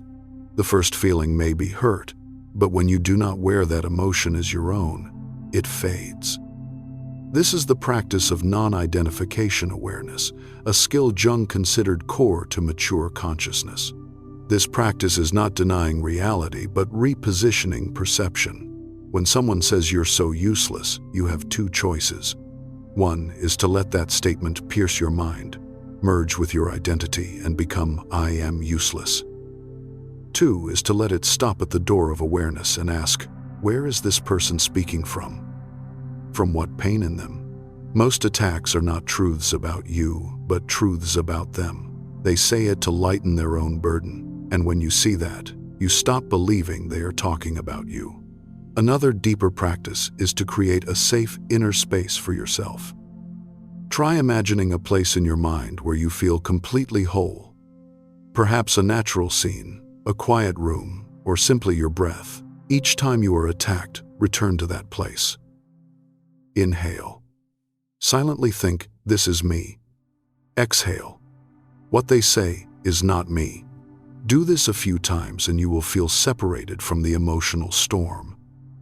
You will realize their words are just sounds, and you are the one hearing those sounds, and the hearer is never hurt by the echo. Sometimes you get swept into pain not because others are wrong, but because a part of you still believes they are right. This is where practice requires absolute honesty. When someone says you are useless, ask yourself, is there a part of me that believes that? If there is, do not hate that part. Listen to it. Ask where it comes from. It may be the voice of the inner child who was scolded, who felt not good enough to be loved. Embrace it. Tell it, now we are grown. We are good enough. When you heal the part that believes not enough, external attacks lose their power. No one can hurt you with words if they cannot touch the bleeding wound inside. In Jungian therapy, this process is called separating the ego from social projections. When we still identify with the image others assign us, we are always dependent on their judgments. But when you understand that every compliment, criticism, insult, or admiration is a reflection of the speaker's mind, you become free. Free from praise because you know it does not define you. Free from criticism because you know it does not diminish you. A very powerful practice is stepping out of the frame. When emotions surge after an attack, close your eyes and imagine you are watching a movie. You see two characters, you and the other, arguing. Look at the whole scene unattached to any character. You are just the observer. As the observer, you no longer feel offended. You see the entire situation as a psychological manifestation, not a personal assault. And the miracle is just doing this for a few minutes. Your body relaxes, your heart rate slows, and your mind clears. When you step out of the role, you return to the self. And if you have ever had such a moment where you manage to pause, see yourself before reacting, and realize you are no longer a victim of others' words. Share it with us in the comments. Not to share a story, but to prove that awakening is real. That humans can rise above hurt through awareness alone. Sometimes just one honest account from you is enough to give someone else the courage to stand still in the storm. Finally, remember, no one has the right to define your worth except you. When you absorb this, every attack becomes a distant echo. You can hear without being hurt, see without being swept in. When you no longer let others' words define who you are, you do not just protect your self-respect. You return to your essence where every attack dissolves like smoke in the wind. Number 3, do not mirror the toxicity. However, understanding your worth is not enough.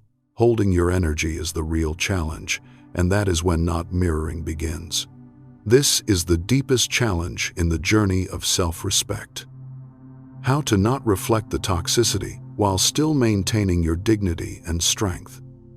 For mirroring is the natural reflex of the mind. When we are hurt, the unconscious immediately erects a protective mechanism, and we fire back to affirm our right to exist. But it is precisely in that moment that we stray from consciousness. We act from the shadow, not from the light. The first practice is to understand the law of psychological mirroring. Jung believed that every interaction between people is a mirroring of two unconscious minds. When you get angry, you are projecting outward a part of yourself that has not yet been seen. When someone is toxic, they are projecting their wounded part onto you. If you react like them, it means two shadows are talking to each other. The true selves of both have vanished. Imagine two mirrors placed facing each other. The light no longer reflects. Only endless repeating images remain. The unconscious operates like that. It creates loops of reaction and hurt until one side is awake enough to stop. Stopping, therefore, is a spiritual act. Not because you are weak or accepting defeat, but because you choose not to become a channel for toxicity. A person who has undergone psychological awakening will not ask how can I make them see their mistake, but rather how can I not become what I despise. This is the boundary between the one still in the unconscious and the one who has stepped into the light of the self. Try an example. One morning you arrive at the office and a colleague mocks you. Probably late again because you were busy staring in the mirror, huh? Normally, you would retort, better than arriving early with nothing to do. You might feel a momentary satisfaction, but that emotion quickly turns heavy because you know you have just slipped into their game. This time, try another way. Pause for a second. Look them straight in the eye. Smile lightly and say, "You look tired today. Hope everything's okay." Then turn away. No anger, no sarcasm. You have just done what the ego hates most, not reacting. But that is exactly how you break the mirroring loop. The toxic person has no energy to cling to because you have given them no foothold to continue. An effective practice is to observe the emotion right in the moment it arises. When someone insults you, instead of thinking, "How should I respond?" redirect the question to, "What is my body feeling?" You might notice your chest heating up, your throat tightening, your hands trembling. Notice it. Breathe deeply and simply tell yourself, "This is anger, not me." By naming the emotion, you have separated yourself from it. You are no longer the mirror reflecting, but the one looking into the mirror. Another deeper practice is to dissolve the mirroring with conscious compassion. This is not easy, but when you see the pain behind toxic behavior, hatred gradually dissolves. Not because you justify them, but because you understand the mechanism. Someone who constantly belittles others may have once been belittled themselves. A person who always needs to win may carry a childhood fear of losing. When you see that, instead of mirroring back, you are left with only one feeling. They are in pain, and from that you maintain calm. This compassion does not make you weak. It is the highest form of self-respect because it requires you to be strong enough not to be poisoned. There are times when you will feel you must say something to defend yourself. But remember, mirroring is not just in words but in the energy you carry. If you speak to prove yourself, you are still in their game. If you speak from clarity, you are breaking it. So try speaking with the energy of the self, calm, clear, without retaliatory emotion. Instead of, "Don't talk to me like that," try, "I won't continue this conversation," while the tone remains like this: short, decisive, without hatred. The wall of mirrors collapses when you do not throw back the brick they hurled. The world is not short of toxic people, but what matters is not how many of them you encounter, but how far they can reach into you. If they only touch the ego, you will react. But if you live from the self, they only hit emptiness. Like an arrow shot into the void. It cannot hurt anyone. It just falls in futility. At this point, you are not just defending yourself. You are acting like one who is individuating.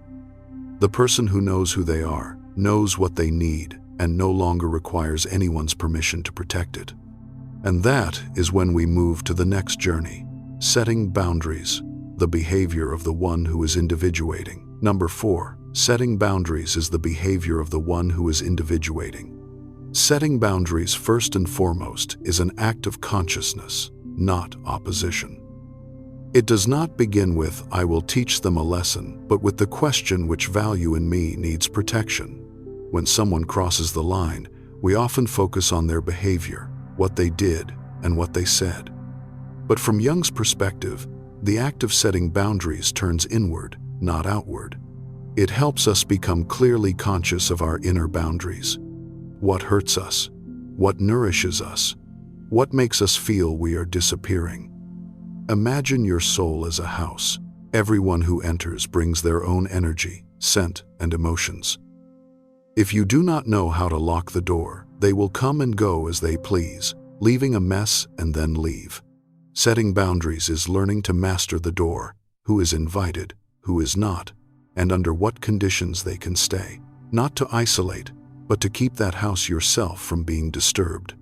In reality, many people do not set boundaries, not because they do not know they need to, but because they fear. Fear of being hated, fear of being seen as selfish, fear of losing the acceptance they believe love depends on.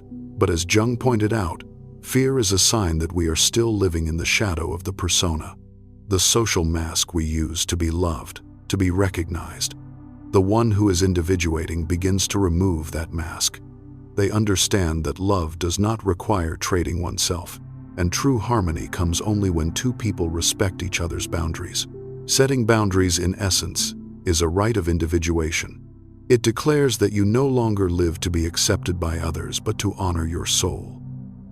Each time you say no to what hurts, you are saying yes to your true self. Jung once said, The privilege of a lifetime is to become who you truly are.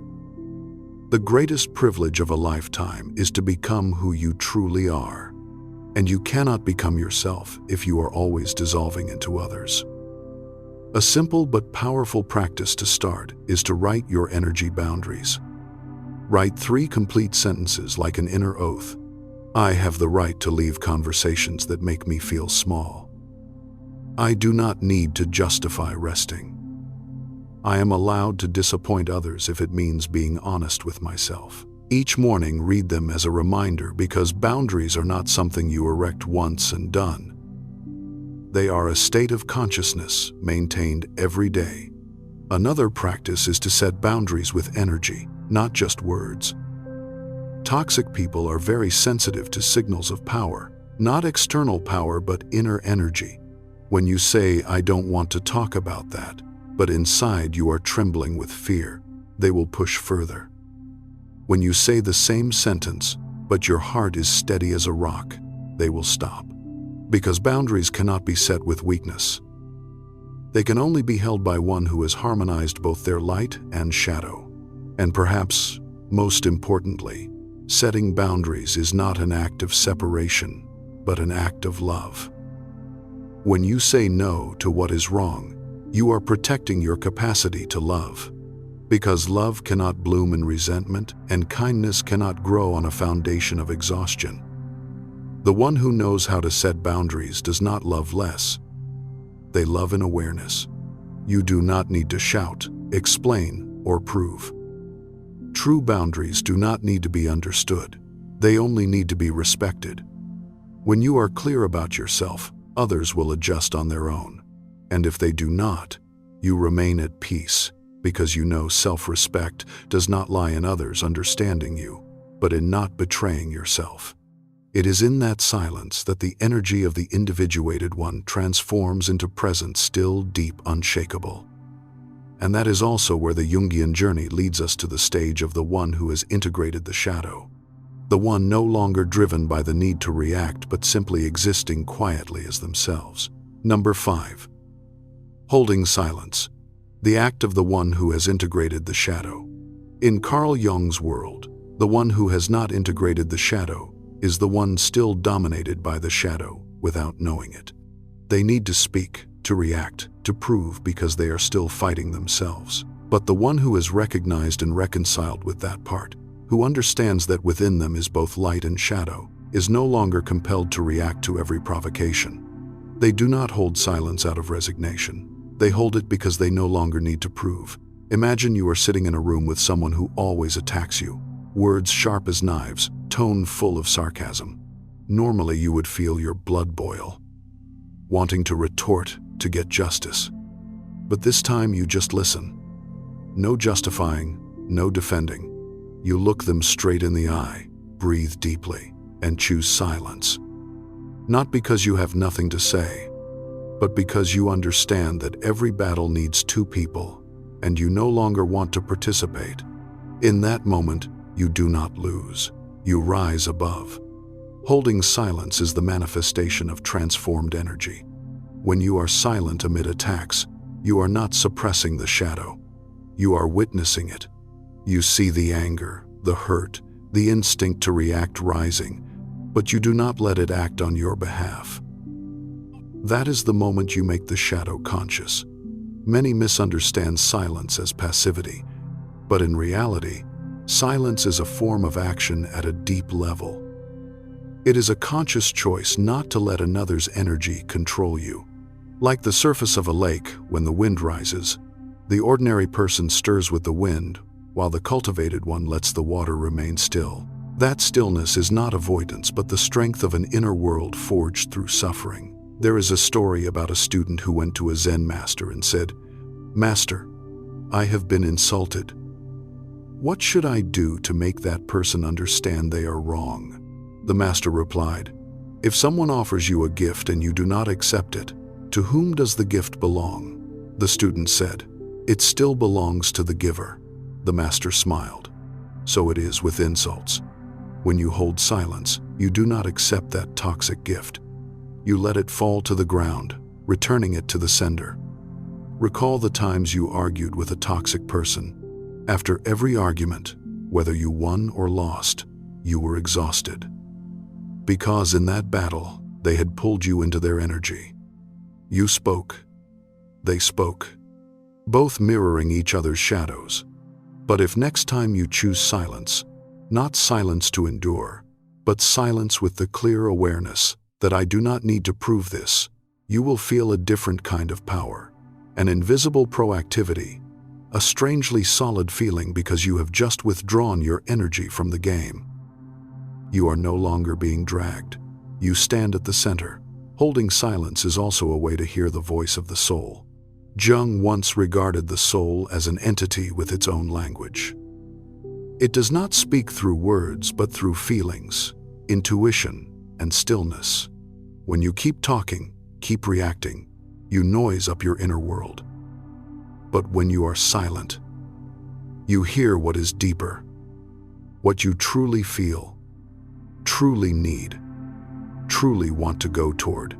That stillness not only protects you from toxic people, but also brings you closer to your essence. Sometimes silence makes the toxic person angrier because they can no longer control you. But that very thing confirms you are on the right path. The one who has not integrated the shadow always needs your reaction to feel they exist, while the one who has harmonized with the shadow only needs their own presence as a transparent mirror. They do not resist, nor do they condone. They simply do not participate. And that is the true victory. In Jung's journey, the one who integrates the shadow does not become better, but more whole. And in that wholeness, they only need to be present. Their silence is not cold. It is deep, thick, and healing. The world is noisy because everyone wants to speak. But the one who truly understands themselves will know when to hold silence, not to leave the conversation, but to stay with oneself. And in that silence, a miracle happens. The shadow no longer threatens. It becomes the ground for the light to stand firm. When the dust of collision settles, what remains is not what they said, but how you treated yourself amid that whirl. Self-respect does not explode like fireworks. It quietly accumulates in small choices, a slowed breath, a slight shake of the head before provocation, a step away from a dialogue no longer worthy. Then one day you realize toxic people no longer have the right to name you.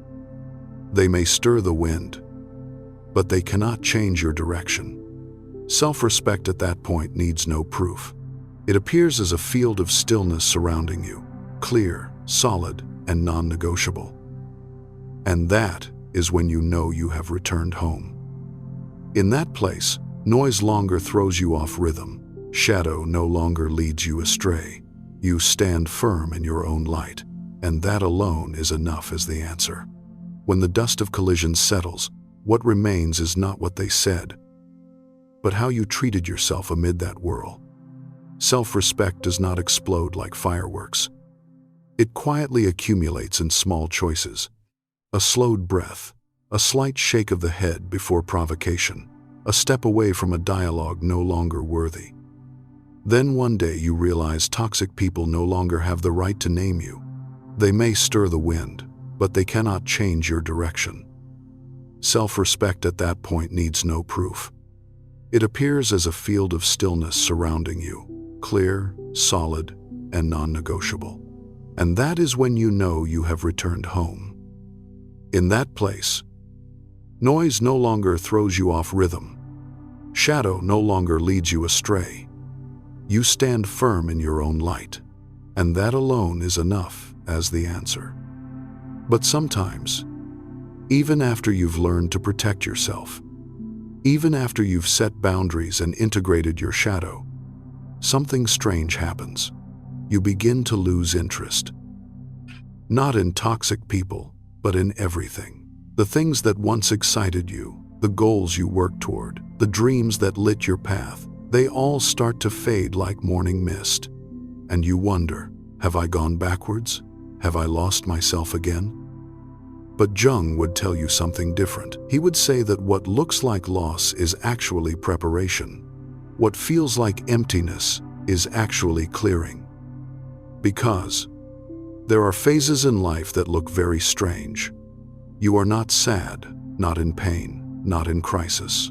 Yet, you find yourself slipping out of all your interests quietly. The things that once made you excited suddenly fade like mist. Even the dreams that once lit you up seem to dim as if they belonged to someone else. At first glance, you think you are declining, becoming weaker, losing motivation. But Jung has a different perspective. When you begin to lose interest in everything, that is not the end. It is the first sign of a beginning. The unconscious always goes first. It pulls you away from things that have completed their role before leading you into anything new. And that process is not loud. It does not give warnings. It simply makes the things that once mattered suddenly become flavorless. If you find yourself no longer aligned with old dreams, old people, old places, stay with this video because very likely you are not losing your life. You are being separated from a version of yourself whose mission has been completed. In today's video, we will walk through the 6 clearest signs that you're entering an entirely new phase of your inner journey. A phase that Jung sees as the doorway to your own rebirth. Are you ready to discover that what you thought was decline is actually the starting point of awakening? Let's begin. Number 1. The collapse of old values. Old value collapse. The precation phase of the new self. There are moments in life that look very strange. You wake up in the morning, look at the things that used to excite you.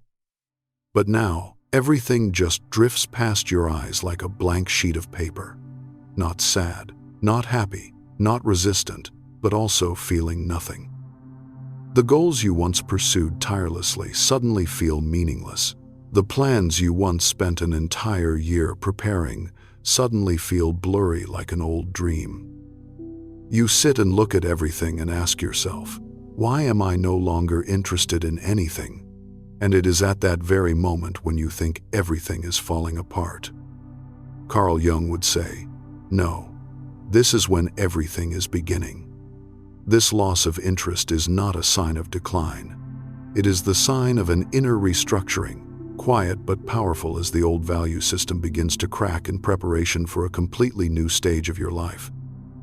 Jung believed that the human soul never changes randomly. It only begins to take down things that no longer match your development. And the first sign is the feeling of dullness toward things that once held meaning. As Jung once said, there is no coming to consciousness without pain. Just as a grown person cannot forever be excited about toys from childhood, a maturing soul cannot remain thrilled by goals created by an older version of itself. A woman who once dedicated her whole life to being validated may one day wake up and find that proving herself is no longer appealing. A man who once tied his worth to money may suddenly feel exhausted by achievement races. It is not that they lose motivation to live. They are simply stepping out of a value system that has reached the end of its cycle. Think back to a phase in your life when you suddenly found yourself foreign to yourself. Maybe you once loved a job, but one day looked at it and couldn't find a reason to continue. Or you once loved a circle of friends, but for some reason no longer wanted to participate in repetitive conversations. Some people share that they once set goals to buy a house, buy a car, rise to a high position, but when they achieved them, nothing changed. And then they grew bored of the idea of striving altogether. This is not because they are ungrateful or weak. It's because their soul has entered a new stage where old values are no longer enough to nourish their growth. One viewer of the channel shared that he spent 10 years climbing to a managerial role at a large corporation. When he achieved it, he threw a big celebration. But only 3 months later, he felt like he was living someone else's life. He lost all interest. Not because the job got worse, but because his inner value system had changed without him realizing it. One night, he said he sat in his car in front of the office for over an hour. Not out of hatred, but because he could not find a convincing reason to step inside. That loss of interest was the first sign of an internal redirection when the new self began demanding its voice. Jung called this the pre-creation phase, a kind of creative collapse. Just as an old house must be dismantled before building a new one, the old value system must fall so the new self has a foundation to stand on. And dullness is the first sound of that construction. Not loud, not chaotic, but certain. Just like when you grow up, the things that mattered to you when you were young no longer hold the same allure. You are not losing life's meaning. You are preparing to discover a deeper, truer, more enduring layer of meaning. If life feels blurry to you right now, don't rush to conclude that you are going downhill. Ask yourself, what inside me is trying to change? What once mattered but no longer fits? When you lose interest in old goals, it is an invitation to begin seeking the values that truly belong to you. And it is the process of finding what makes you feel alive, not what makes others pleased, that marks the real beginning of the maturing phase Jung spoke of. At this stage, you are like a tree entering its shedding season. When yellow leaves fall, the tree is not dying, it is preparing for new green. When old values fall away, you are not losing direction. You are being prepared for a new season of your life, and the moment you feel numb to everything is precisely when the soil under your feet is being tilled for new seeds. So remember, dullness is not an ending, it is an invitation into rebirth. If this section made you realize that you too once had a moment when you suddenly no longer fit your old values, share a little in the comments. One moment, one feeling, or simply a sentence, "I have gone through this." Those small fragments of stories not only help you reflect on your own journey, but may also become a gentle whisper for someone who is in that exact phase, letting them know that dullness is not a period. It is a comma that opens a new chapter of inner life. Number 2, the rotting of the persona. When the social role no longer fits, and when the old value system begins to collapse in silence, you will notice something even stranger. You don't just get bored with the things you once pursued. You begin to get bored with the version of yourself you have tried to maintain for years. This is not a loss of direction. It is a sign that your social mask, what Jung calls the persona, is beginning to rot. And when the persona cracks, the old life no longer functions because you can no longer play a role your soul no longer wants to perform. You begin to realize that many things you used to do did not come from your true self, but from the expectations of others. You used to pretend to be strong, to be respected, pretend to be sweet, to be loved, pretend to be busy, to feel valuable. All those masks stuck to you so tightly that you thought they were the real you. But when the old value system collapses, the persona has nothing left to cling to. As Jung once said, the privilege of a lifetime is to become who you truly are. You no longer feel happy when praised for a role. You no longer feel excited doing things that make you look good in others' eyes. You no longer feel the need to prove anything. That loss of interest does not come from life worsening. It comes from the truth that your soul no longer wants to perform. I once knew a woman named Lena, 35, known in her company for being super agreeable. She always smiled, always said positive things, always resolved conflicts, and lowered her own needs so everyone else could feel better. But in her 7th year at work, she began to feel strange.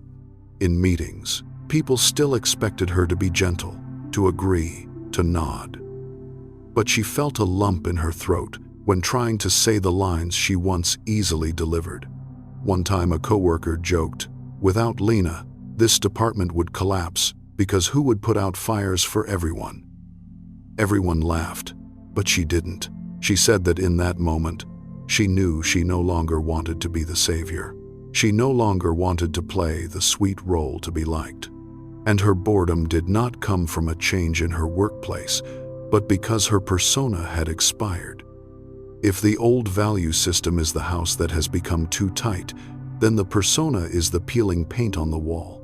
You can keep repainting it many times, But at some point, the paint simply won't stick. You look in the mirror and don't recognize the person looking back. You hear yourself speak and feel like a stranger. This is a kind of minor identity crisis that Jung saw as the first step in returning to the true self. It's not that you don't know who you are. It's that you are just now realizing that you have never lived fully as yourself. In Greek mythology, the story of Narcissus is not just about vanity, but also about the dangerous power of the persona. Narcissus did not love his true self. He loved the reflection in the water, a perfect but soulless image. This resembles people trapped in their social mask. We maintain the image others love so much that we lose connection with ourselves. The moment the water ripples and that image distorts, Narcissus panics because he does not know who he is beyond the mask. And that is also what happens when you suddenly lose interest in the person you have been playing. Compliments lose their meaning. Behaviors aimed at impressing others become exhausting. And you realize you no longer want to live as a version built to satisfy someone else's expectations. When the persona rots, the old life feels cramped. Shallow conversations become uncomfortable. Praise that you once loved now sounds hollow. Social roles you once took pride in suddenly feel too light, too thin, too fake. You feel like you're wearing clothes that don't fit, too tight, suffocating, and entirely uncomfortable. This loss of interest is not a sign that you have nothing to live for. It is a sign that you are about to live authentically for the first time in years. And the most beautiful part, the rotting of the persona always precedes the blossoming of the true self. When the mask falls, you finally see the face life has been calling you to become. Jung believed that every human being has a unique shape of the soul, and we only truly live when that shape is expressed without being hidden by social expectations. Therefore, the feeling of being bored with everything is not the pit you are falling into.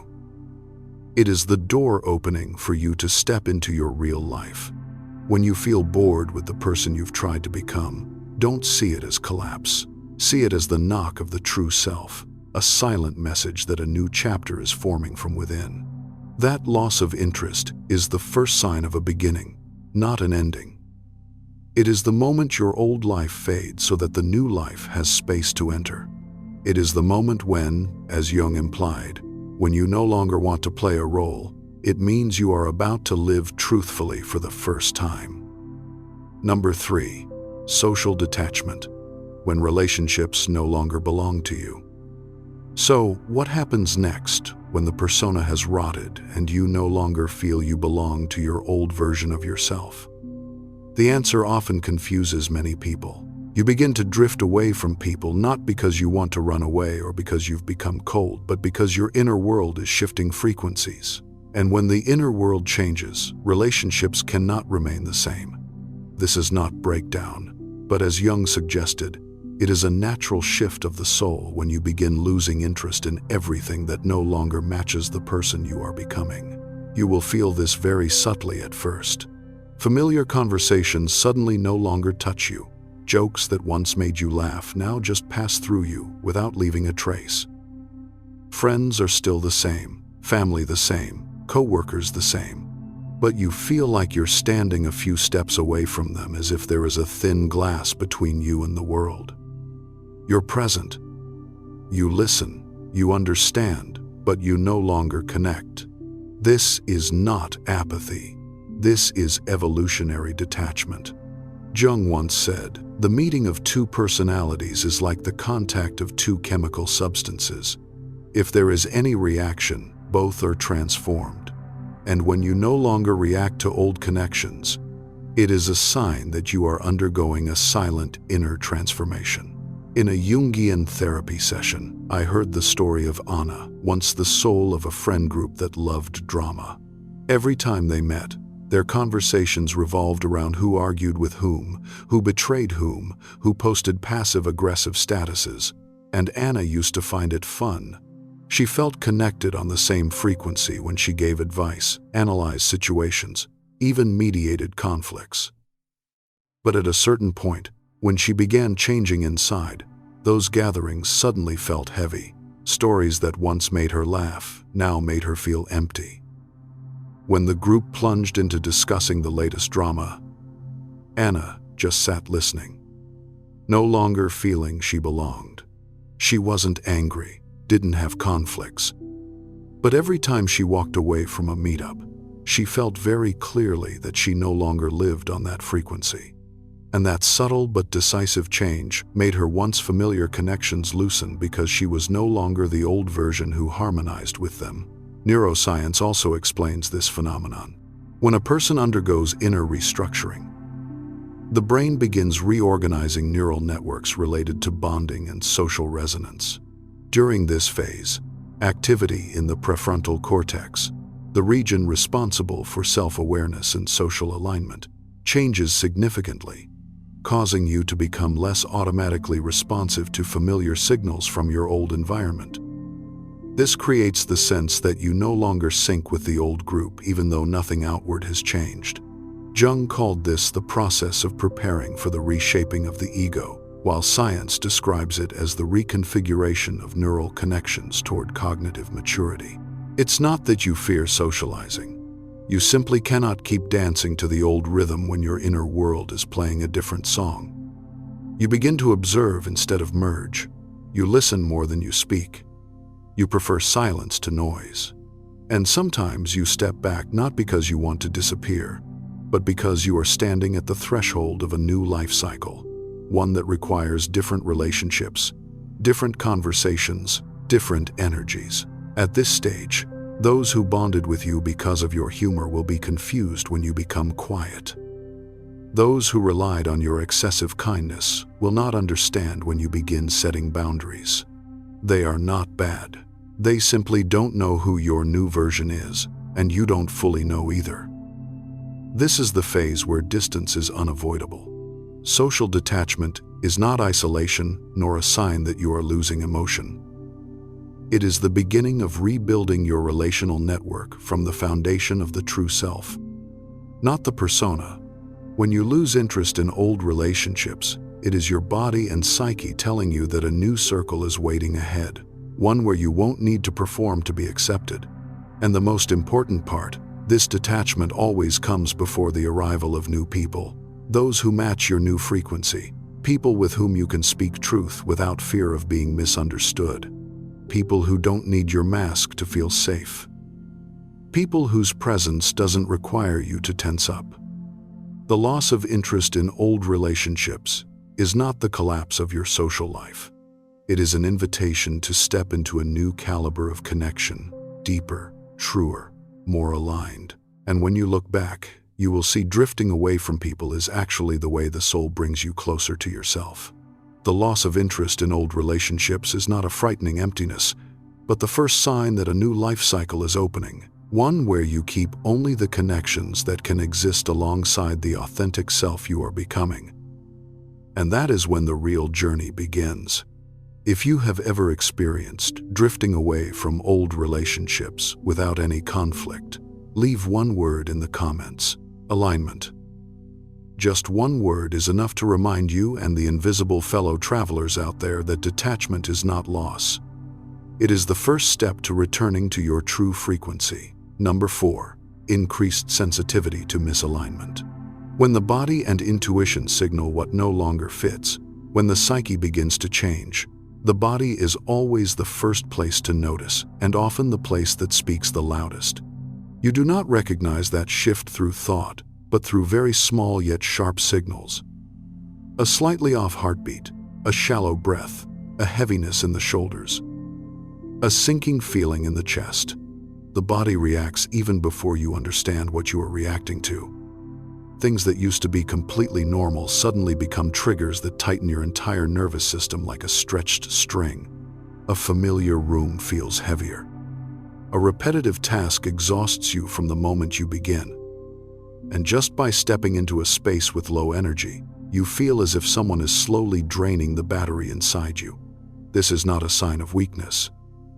This is the body activating its subtle alarm system.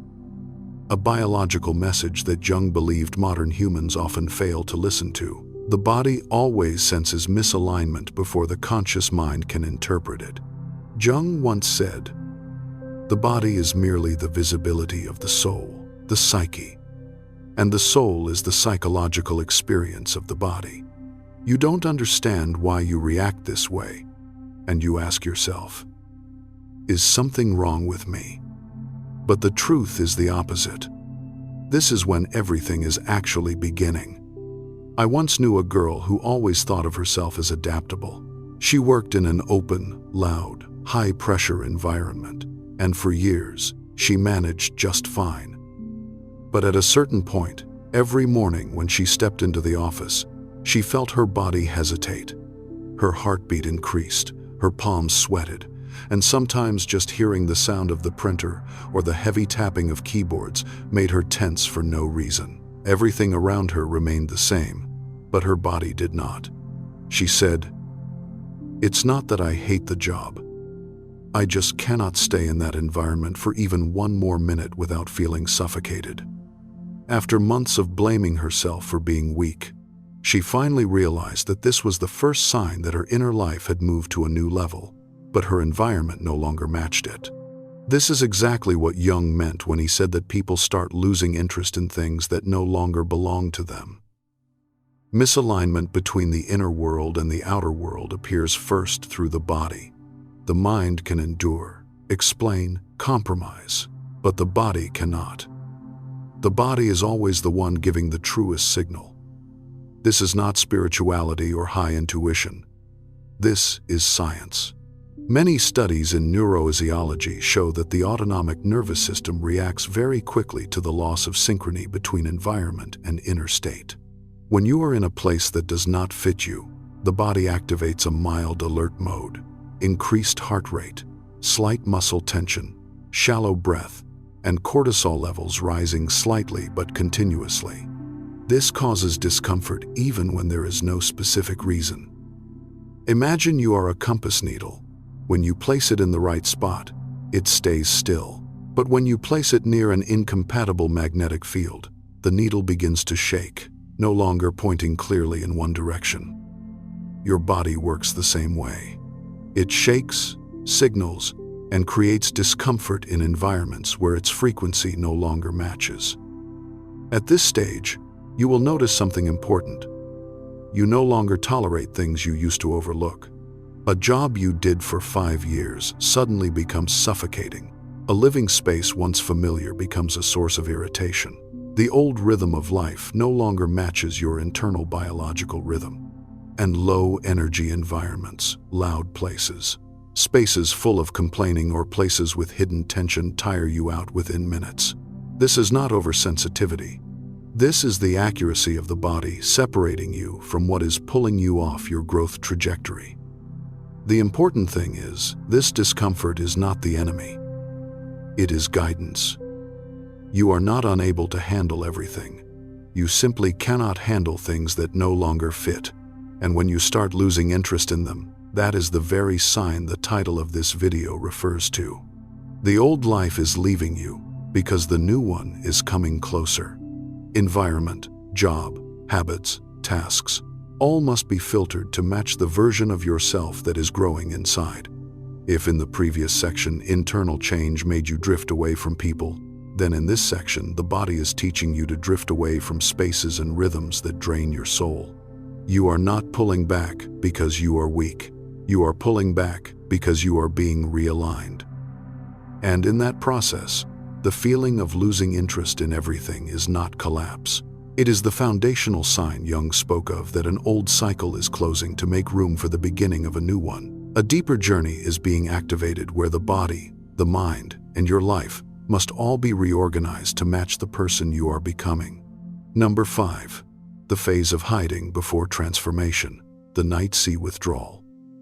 A natural question arises at the moment your body has spoken and you begin distancing yourself from old spaces. If everything familiar is leaving me, then where do I belong? Precisely at that moment, you enter the stage Jung called the night sea journey. The journey into the dark night of the soul, where silence becomes the sign of a rebirth being prepared in the unconscious. This is not a phase of explosive energy. This is the phase where you disappear from the outer world to be present with the inner one. And here the feeling of losing interest in everything reaches its deepest level, not because you are depleted, but because the mind is preparing for a leap that consciousness has not yet understood. During this phase, you don't want to communicate much. You don't want to share anything with anyone. You don't want to meet, explain, or maintain any image whatsoever. You may wake up and feel like doing nothing, not because you are lazy, but because your energy is withdrawing to a deeper layer. Like the night sea, everything becomes still, dark, unpredictable, yet full of silent transformation. Jung once wrote, "In all chaos, there is a cosmos. In all disorder, a secret order. Outwardly, it may look like confusion, withdrawal, abnormal silence, but inside a new order is being quietly formed." To visualize this phase, imagine a wave pulling strongly back into the ocean. Anyone watching would think it is weakening, disappearing, retreating.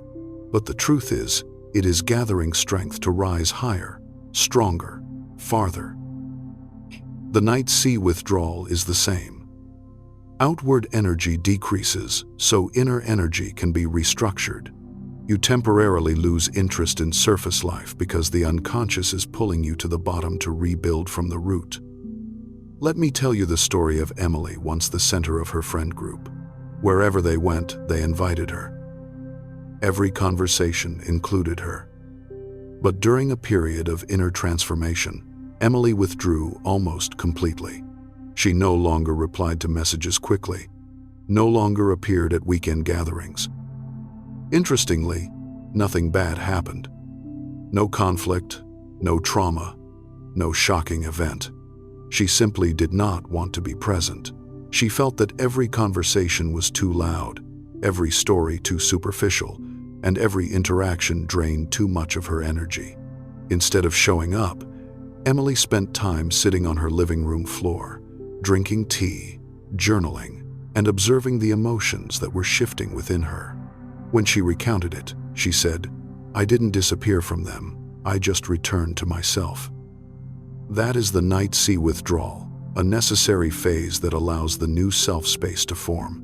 History and pop culture offer countless examples of hiding before resurgence, and one of the most iconic stories is Lady Gaga's. Few remember that before her global explosion with Bad Romance, she went through a period of near total disappearance from media.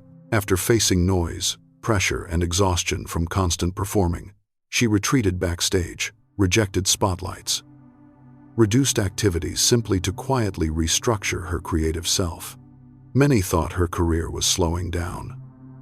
But in truth, Gaga was going through her night sea journey, leaving the light to enter the darkness, not to hide, but to be reborn. And just like a wave, when she returned, her impact was deeper and stronger than before. The night sea journey is like that. Not dazzling, not glamorous, not giving the sense of moving forward. It feels like disappearing, like you no longer belong to any rhythm of the world. You feel like you are sinking to the bottom. But it is not the bottom of despair. It is the bottom of reconstruction. A place where old layers are removed, old patterns dismantled, and the psyche cleansed from the things that once held you back. The most important part, this phase is always silent. No one sees you changing. No one understands where you are going. But inside, you know one thing clearly. You cannot return to who you were. If in the previous section you drifted from people and spaces, then in this section you drift from the rhythm of the world itself. This is the time when you don't want to show up, don't want to speak, don't want to explain. You just want to slip quietly into a dark zone where no one can interfere with your rebirth. And the feeling of losing interest in everything becomes the final reminder that you are entering the center of transformation. When you truly enter the night sea withdrawal, you understand deeply that this is not your ending. This is the ending of the old version of you. You don't disappear to escape life. You disappear to create a new one. You don't sink to die, you sink to touch the foundation you've never seen. And from that foundation, a new person will be born. Still, deeper, brighter, truer. That is why Jung called this the sacred night of the soul, because every great beginning is seated in darkness before stepping into the light. If you believe that phases of withdrawal, silence, and disappearance are not signs of weakness, but necessary preparation for deeper rebirth, please like the video to spread this understanding. Every like not only supports the channel, but also reminds others that the inner journey, no matter how silent, has value, deserves respect, and is happening in many people out there just like you. Number 6. The rise of intuition, inner guidance activation. After spending time in the night sea journey, you will begin to feel a very subtle movement. Though still in withdrawal, a new stream of energy appears inside you. Light as a breath slipping through your soul. You no longer feel everything as meaningless as before.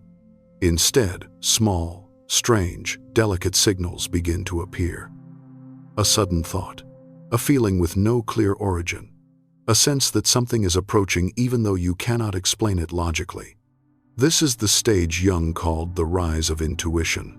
The moment the unconscious begins communicating with you like a silent guide opening a path that consciousness has not yet seen.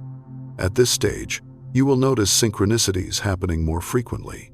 Things that seem random appear at the exact right moment. A sentence you overhear that deeply touches a question you've been carrying. A book falling open to the exact page with the answer.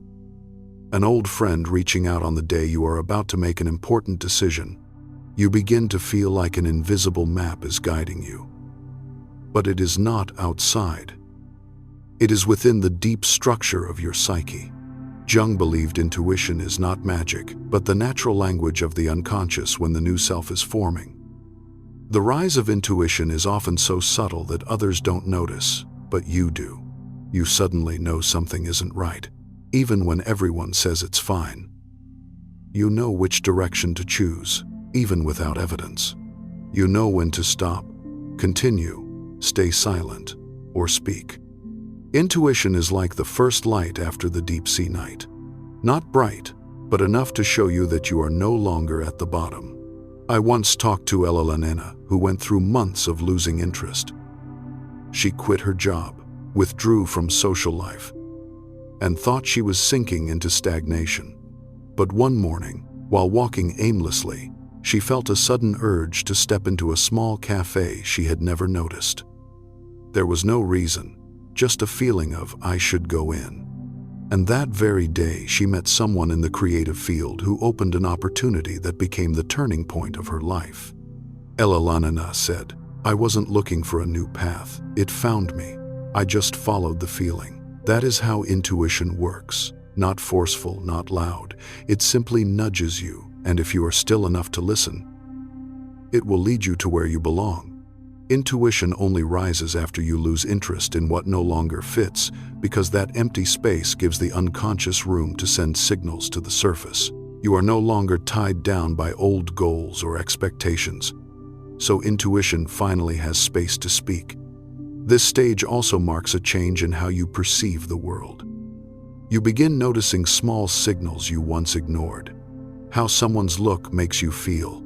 Sensations in your body when entering a new place. The faint vibration when hearing about an idea. What was once dismissed as fleeting emotion becomes guidance. And strangely, it is often so accurate that it surprises you. Jung once wrote, "Intuition does not denote something contrary to reason, but something outside of the province of reason. And that outside reason is the sign you are stepping into a new level of awareness." The rise of intuition is not mystifying life. It is refining perception. When you are no longer pulled by things that no longer fit, the mind becomes clearer, like a lake that becomes still when the wind stops. In that stillness, the deeper movements finally reveal themselves. This is when you understand that losing interest in everything was not falling to the bottom, but the beginning of seeing what you once could not. On a deeper level, The rise of intuition is a sign you have entered a new stage of psychological development. Jung believed that when consciousness opens to receive the unconscious, one begins to live aligned with the natural flow of life. You no longer need to force yourself to know the future. You only need to follow the next signal. And those signals always arrive on time. The clearest sign of intuitive awakening is the feeling of knowing without needing a reason. Not urgency, not projection, but stillness. You know you must leave even without a plan. You know you must say no even when others expect you to agree. You know someone is not right for you even if they look perfect on paper. And you know which door is opening even before you see it. Ultimately, the rise of intuition is the reminder that your journey is entering an opening phase. The months of losing interest, withdrawing, staying silent, detaching were not for you to sink, but for you to become more sensitive to the signals of a new path. And when intuition strengthens, synchronicities increase, or foresight becomes more accurate. It is not coincidence. It is life announcing that you are stepping into your next chapter. There is a truth many only recognize after finishing the entire journey. Losing interest is not the darkness that drains life, but the clearing needed for something new to enter. It is like the moment before sunrise. The sky isn't bright yet, but the wind has already changed. You don't yet see the path, but you can feel something moving. And that movement is the soul pulling you out of old limits to open a wider, deeper, truer chapter. When you look back, you will see that every stage that seemed like decline, from the collapse of the value system, the rotting of the persona, social detachment, sensitivity to misalignment, the hiding phase of the night sea journey to the rise of intuition, all were layers of soil being cleared so the new self could take root. And the most beautiful part is you never have to force your transformation. You only need the courage not to hold on to what has completed its role. If this video helped you realize that losing interest is not falling down, but preparation to rise. And so we arrive at the end of this journey through the layers of the soul. From silence to understanding, from boundaries to transformation, from loss to rebirth. Each stage a necessary passage, each moment a teacher. You've traveled through Jung's landscape of the psyche.